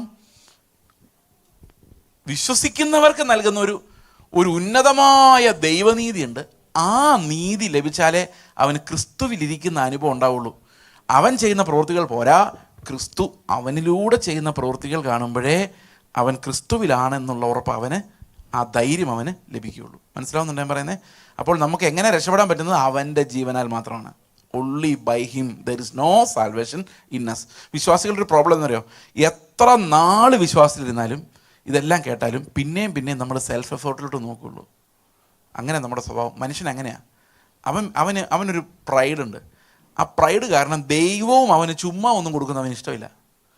അവനവൻ ദൈവത്തോട് പറയുന്നത്, ഞാൻ 10 രൂപ ഇടാം ദൈവമേ, അതിൻ്റെ കടം വീട്ടുന്നതായിട്ട് നീ എന്നെ അനുഗ്രഹിച്ചാൽ മതി. എങ്ങനെയുണ്ട്? ഇതാണ് മനുഷ്യൻ്റെ ആറ്റിറ്റ്യൂഡ്. ഞാനൊന്ന് ആയാം, കർത്താവ് പറയും, നീ മിണ്ടാതിരി, ഞാൻ നിന്നെ രക്ഷിക്കാം. വേണ്ടെന്നേ, ഞാനൊന്ന് ആഞ്ഞു പിടിക്കാം. എടാ, നീ പിടിക്കാതിരുന്നാലേ നിന്നെ എനിക്ക് രക്ഷിക്കാം. നമുക്കത് അങ്ങനെ അങ്ങ് വിട്ടുകൊടുക്കാൻ പറ്റുന്നൊരു മൈൻഡല്ല നമ്മുടെ. എല്ലാം തകർന്ന് നിലവിളിച്ചവർ മാത്രമേ ബൈബിളിൽ രക്ഷപ്പെട്ടിട്ടുള്ളൂ. നിങ്ങൾ നോക്കിയാൽ ചുങ്കക്കാരന് പാപിയായ എന്നോട് കാരണം ഉണ്ടായാണ്, ഞാൻ ആയാമ്പോ ഓടാൻ പോകുന്നു പറയാൻ അവനെ കൊണ്ട് പറ്റില്ല. His broken and at the end of his wits. ക്രൂശിൽ കിടക്കുന്ന കള്ളൻ ഇനി ഒന്നും ചെയ്യാനില്ല. അവൻ ഒറ്റ, നീ എന്നെ ഓർക്കണേ, ഒന്നും ചെയ്തിട്ടില്ല, എന്നെ നീ ഓർത്താൽ മാത്രമേ ഞാൻ രക്ഷപ്പെടുകയുള്ളൂ. അവൻ പൊളിഞ്ഞു തോറ്റു. നമ്മൾ തോക്കാതെ, അതെങ്ങനെയാണെന്ന് വെച്ചാൽ വേറൊരു എക്സാമ്പിൾ നമ്മൾ പറഞ്ഞത് എങ്ങനെയാണ്, ഈ നീന്തൽ അറിയാവുന്നവനെ പിടിച്ച് കുളത്തിലിട്ട് കഴിഞ്ഞാൽ അവൻ നീന്താൻ നോക്കും. നീന്തൽ അറിയാവുന്നതിനെ പിടിച്ച് അറബിക്കടലിട്ടാലോ? പറ്റുന്നിടത്തോളമൊക്കെ നീന്തും. നീന്തൽ അറിയാൻ മേത്തനെ പിടിച്ചിട്ടാലോ? എവിടെ ഇട്ടാലോ നിലവിളിക്കുള്ളൂ അല്ലേ? അപ്പം നമ്മൾ നിലവിളിക്കണമെങ്കിൽ നമ്മുടെ നിസ്സഹായാവസ്ഥ മനസ്സിലായി ആ ഒരു ബ്രോക്കൺനെസ് നമ്മുടെ ഉള്ളിലേക്ക് വന്നെങ്കിൽ മാത്രമേ ഉള്ളൂ. അതിന് വലിയ അടിയൊന്നും കിട്ടണ്ട ഈ ബ്രോക്കൺനെസ് ഉണ്ടാകാൻ. കഴിഞ്ഞ സൺഡേ ഞങ്ങളുടെ ചർച്ചിലെ ഒരു എൽഡർ സാക്ഷ്യം പറഞ്ഞു. മക്കളോടുള്ള ബന്ധത്തിലാണ് സ്നേഹിക്കാൻ പറ്റാത്തൊരു ക്രൈസിസ് ഒന്ന് പെട്ടെന്ന് അദ്ദേഹത്തിന് മനസ്സിലായി. നേരത്തെ തിയറിയിൽ അറിയാം, ബൈബിളൊക്കെ വായിച്ച് മനസ്സിലാക്കിയിട്ടുണ്ട് നമ്മളെ കൊണ്ട് പറ്റില്ല എന്നൊക്കെ. പക്ഷെ അവിടെ വെച്ച് കർത്താവ് കാണിച്ചു കൊടുത്തു, എന്തും മണ്ടന്മാരാ, ഒരു പണിയും നമ്മളെ കൊണ്ട് പറ്റില്ല, അവിടെ തോറ്റു, നീ ട്രൈ ചെയ്താലും നന്നാവില്ല, അതുകൊണ്ട് എന്ത് ചെയ്താൽ മതി, വിശ്വസിക്ക്, നിന്നെ നന്നാക്കാൻ പറ്റുന്ന ഒരുത്തനുണ്ട്. സ്വന്തം ഫ്ലഷിലേക്ക് നോക്കാതെ അവനെ മാത്രം നോക്കി രക്ഷപ്പെടാം. അഗ്നിസർപ്പം കടിച്ചവരെല്ലാം രക്ഷപ്പെടാൻ എന്താ ചെയ്യുന്നത്? പിച്ചർ സർപ്പത്തിലേക്കാണ്. നമുക്ക് സാധിക്കുന്ന രീതിയായിരുന്നാൽ കുഴപ്പമില്ലായിരുന്നു. ഇപ്പോൾ സ്വർഗത്തിൽ കൊണ്ടുപോകാൻ വേണ്ടി രാവിലെ നിങ്ങൾ ഇങ്ങനെ ഒരു നിയമം തരുമെന്ന് വിചാരിച്ചു. രാവിലെ 5 മണിക്ക് എഴുന്നേക്കണം, എല്ലാവരും 5 മണിക്കൂർ 30 മിനിറ്റ് പ്രാർത്ഥിക്കണം, നമുക്കൊരു മയം വേണ്ടേ, ഒരു 15 മിനിറ്റ് ബൈബിൾ വായിക്കണം, ഒരു ദിവസം ഒരാൾക്കെങ്കിലും ട്രാക്ട് കൊടുക്കണം, പള്ളിയിൽ മീറ്റിംഗ് ഉണ്ടെങ്കിൽ കൃത്യമായിട്ട് പോകണം. ഇത്രയും ചെയ്താൽ നിന്നെ സ്വർഗത്തിൽ കൊണ്ടുപോകാന്ന് പറയുമായിരുന്നു. നമ്മളെല്ലാം ചാടി പിടിച്ച് സ്വർഗത്തിൽ പോയതിനെ. പക്ഷെ അങ്ങനെയൊന്നും പറഞ്ഞില്ല. കർത്താവ് അങ്ങനെ ജീവിപ്പിക്കാൻ പറ്റുന്നൊരു പ്രമാണമേ തന്നില്ല. ജീവൻ തരുന്ന ക്രിസ്തുവിനെ കൊണ്ട് മാത്രം രക്ഷപ്പെട്ടാൽ മതി എന്ന് കർത്താവ് തീരുമാനിച്ചിട്ട് നമ്മളെ കൊണ്ട് സാധിക്കാത്തൊരു പ്രമാണത്താൽ നമ്മളെ തകർത്ത് കളയുക ചെയ്തത്. ഈ തകർത്ത് കളഞ്ഞ ഒരു വലിയ തകർച്ച എന്ന് പറയുന്നത് നശിപ്പിക്കാൻ വേണ്ടിയല്ല. അവിടെ പറഞ്ഞിരിക്കുന്നത് ഗലാത്യലേഖനം 3:22 പറയുന്ന 22 ഒന്നുകൊണ്ട് എടുക്കാം. ഗലാത്യലേഖനം 3:22 നമ്മൾ നിർത്താം. എങ്കിലും വിശ്വസിക്കുന്നവർക്ക് വാഗ്ദത്തം യേശുക്രിസ്തുവിലെ വിശ്വാസത്താൽ ലഭിക്കേണ്ടതിന്. എന്തിനു വേണ്ടിയാ വിശ്വസിക്കുന്നവർക്ക് വാഗ്ദത്തം? യേശുക്രിസ്തുവിലെ വിശ്വാസത്താൽ ലഭിക്കേണ്ടതിന്. അപ്പൊ എല്ലാവർക്കും ഒറ്റ വഴി. എന്താ വഴി? വിശ്വാസം. അതിനുവേണ്ടി എന്ത് ചെയ്തു? സകലരെയും ഈ ന്യായപ്രമാണം പാപത്തിന് കീഴെ തന്നെ അടച്ചു കളഞ്ഞു. ചെയ്യുന്നവൻ ആരുമില്ല. ഓക്കെ, അടുത്ത വാക്യം. വിശ്വാസം വരും മുമ്പേ. അപ്പൊ നമുക്ക് വിശ്വാസം വരുന്ന വരെയുള്ളൊരു കാലമുണ്ട്. നമ്മെ വെളിപ്പെടുവാനിരുന്ന വിശ്വാസത്തിനായിക്കൊണ്ട് ന്യായപ്രമാണത്തിന് കീഴെ അടച്ചു സൂക്ഷിക്കുന്നു. അപ്പോൾ ഈ പ്രമാണം എന്തിനാണ് വെച്ചിരിക്കുന്നത്? വഴിതെറ്റിപ്പോകാതെ നുറുക്കപ്പെട്ട് ഓരോ സമയത്തും ക്രിസ്തുവിൻ്റെ അടുത്തേക്ക് ചെല്ലാൻ വേണ്ടിയാണ്. നമ്മൾ വിശ്വാസം പൂർണ്ണമായി ഉരുവാകുന്നത് വരെ, ക്രിസ്തു നമ്മളിൽ പകരം ജീവിക്കുന്നത് വരെ, ആ ജീവൻ നമ്മൾ അനുഭവിക്കുന്നത് വരെ നമ്മളെ ഈ ന്യായപ്രമാണമാണ് അടച്ചു സൂക്ഷിക്കുന്നത്. വെളിയിൽ പോകാൻ പറ്റത്തില്ല. ന്യായപ്രമാണം ഒരിക്കലും ചാവുന്നില്ല കേട്ടോ. ന്യായപ്രമാണം ചത്തൊന്നും പോകുന്നില്ല. ന്യായപ്രമാണം ജീവിതകാലം മുഴുവൻ നമ്മുടെ മനസാക്ഷിയോട് ഇങ്ങനെ പറഞ്ഞുകൊണ്ടിരിക്കും, പിണങ്ങുന്നവൻ ചാവുള്ളൂ. എത്ര പേർക്ക് പിണക്കമുണ്ട്? ആരോടെങ്കിലും ലോകത്ത് മരണായോഗ്യരാ. അപ്പോൾ അത് ഇന്നും കേട്ടോണ്ടിരിക്കുക. രക്ഷിക്കപ്പെട്ടവനാ. അപ്പോൾ അവൻ്റെ ഉള്ളം തകർന്ന് തരിപ്പണോ, ഇതെങ്ങനെ ഞാൻ. അപ്പോൾ കർത്താവ് നോക്കാം, എന്നെ നോക്കാം. അപ്പോൾ എന്നെ നുറുക്കി നിർത്താൻ ആര് വേണം? ഈ പ്രമാണം എപ്പോഴും വേണം. പക്ഷേ നമ്മൾ അനുഭവിക്കുന്ന കൃപ എന്ന് പറയുന്നത് ഈ കർത്താവ് നമ്മളിൽ വസിക്കുന്നു എന്നുള്ളതാണ്. അവനിൽ നമ്മുടെ രക്ഷ അവൻ നമുക്ക് ഏൽപ്പിച്ചേക്ക്, നമ്മൾ അവനെ ഏൽപ്പിച്ചേക്കുക. എന്നിൽ നല്ല പ്രവൃത്തി തുടങ്ങിയ നിനക്ക് മാത്രം ഇത് പൂർത്തീകരിക്കാൻ പറ്റുള്ളൂ. കർത്താവെ, ഞാൻ നിനക്ക് വിട്ടിരിക്കുന്നു, എന്നെ നീ എങ്ങനെ വേണമെങ്കിലും നന്നാക്കിയോ, തല്ലിയോ തല്ലിയോ, എനിക്ക് നന്നായേ പറ്റുള്ളൂ. അത് ഞാൻ ശ്രമിക്കുന്നില്ല, നീ എന്നെ നന്നാക്കിയേ പറ്റത്തുള്ളൂ. ദൈവം ചെയ്യുമോ? സ്വപ്രയത്നത്തിൽ ആശ്രയിക്കാതെ ദൈവത്തെ ഒന്ന് ആശ്രയിച്ച് നോക്കി. ആ ഒരു അത്ഭുതമായൊരു വിക്ടറി നമ്മുടെ ജീവിതത്തിലുണ്ടാവും. ഒരു ത്രഷോൾഡ്, ഒരു ലിമിറ്റ് നമ്മൾ ക്രോസ് ചെയ്യും. നമ്മുടെ സെൽഫ് എഫേർട്ടിൽ നിന്ന്, ജഡത്തിൻ്റെ പ്രവൃത്തികളിൽ നിന്ന് രക്ഷാകരമായ ക്രിസ്തുവിൻ്റെ പ്രവൃത്തികളിലേക്ക്, നമ്മുടെ ഞാൻ സെൻറ്റേഡ്നെസ്സിൽ നിന്ന് ക്രൈസ്റ്റ് സെൻറ്റേഡ്നെസ്സിലോട്ട് പോകാൻ ഒരു ഹൃദയനുറുക്കമുള്ളൊരു മാനസാന്തരം നമുക്ക് ആവശ്യമാണ്. അത് ന്യായപ്രമാണമാണ് നമുക്ക് ആ മാനസാന്തരം തരേണ്ടത്. അത് വലിച്ചെറിയുന്നവന് മാനസാന്തരം ഉണ്ടാകത്തേയില്ല. മനസ്സിലാകുന്നുണ്ടോ? നിങ്ങൾക്ക് പല എക്സാമ്പിൾസ് നിങ്ങളുടെ മുമ്പിൽ ഉണ്ടാകാം. ഒരിക്കൽ ന്യായപ്രമാണം വലിച്ചെറിഞ്ഞ് കളഞ്ഞവനൊന്നും പിന്നെ മാനസാന്തരപ്പെടാൻ പറ്റത്തില്ല. കാരണം ഇത് നമ്മളിൽ തുടർച്ചയായ നുറുക്കം, ഹൃദയനുറുക്കം ഉണ്ടാക്കാൻ, ദൈവത്തിനു മുമ്പിൽ എനിക്കൊന്നും ആകാൻ പറ്റുന്നില്ല, ഞാനൊരു സീറോ ആണെന്ന് എനിക്ക് മനസ്സിലാക്കി തരാൻ വേണ്ടിയാണ് ഇത്ര കഠിനമായ പ്രമാണം. നിങ്ങൾ പുതിയ നിയമം വായിച്ചു നോക്കി, ഏതെങ്കിലും പ്രമാണം അനുസരിക്കാൻ പറ്റുന്നുണ്ടോ? നിങ്ങളുടെ വലത് കൈ കണ്ണ് നിനക്ക് ഇടർച്ച വരുന്നുണ്ടെങ്കിൽ ചൂഴ്ന്നെടുത്ത് എറിഞ്ഞ് കളഞ്ഞവർ ആരെങ്കിലും ഉണ്ടോ? ഞാനൊന്ന് ട്രൈ ചെയ്തായിരുന്നു 2007.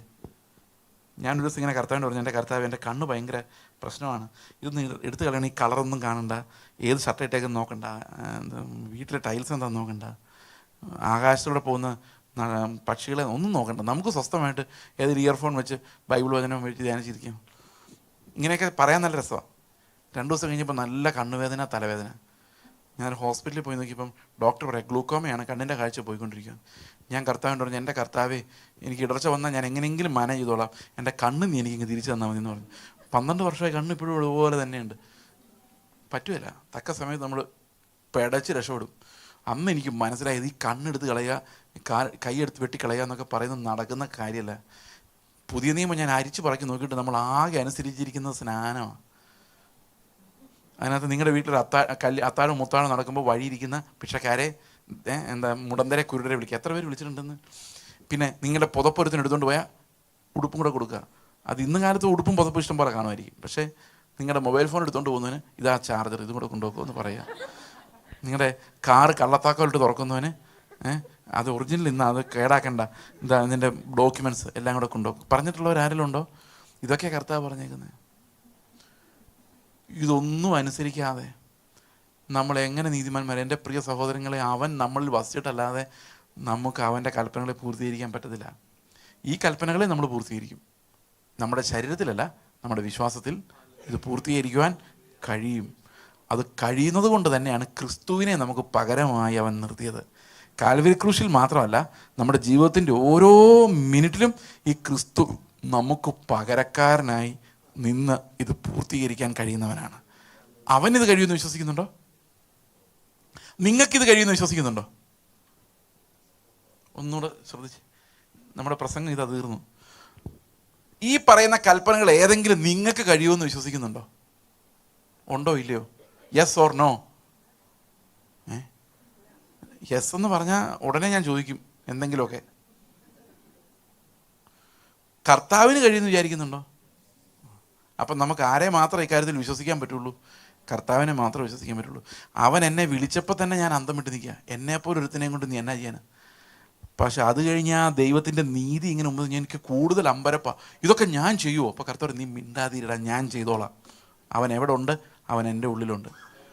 അവനാണ് ജീവിക്കുന്നത്. അവൻ്റെ ജീവനാലാണ് ഞാൻ രക്ഷിക്കപ്പെടുന്നത്.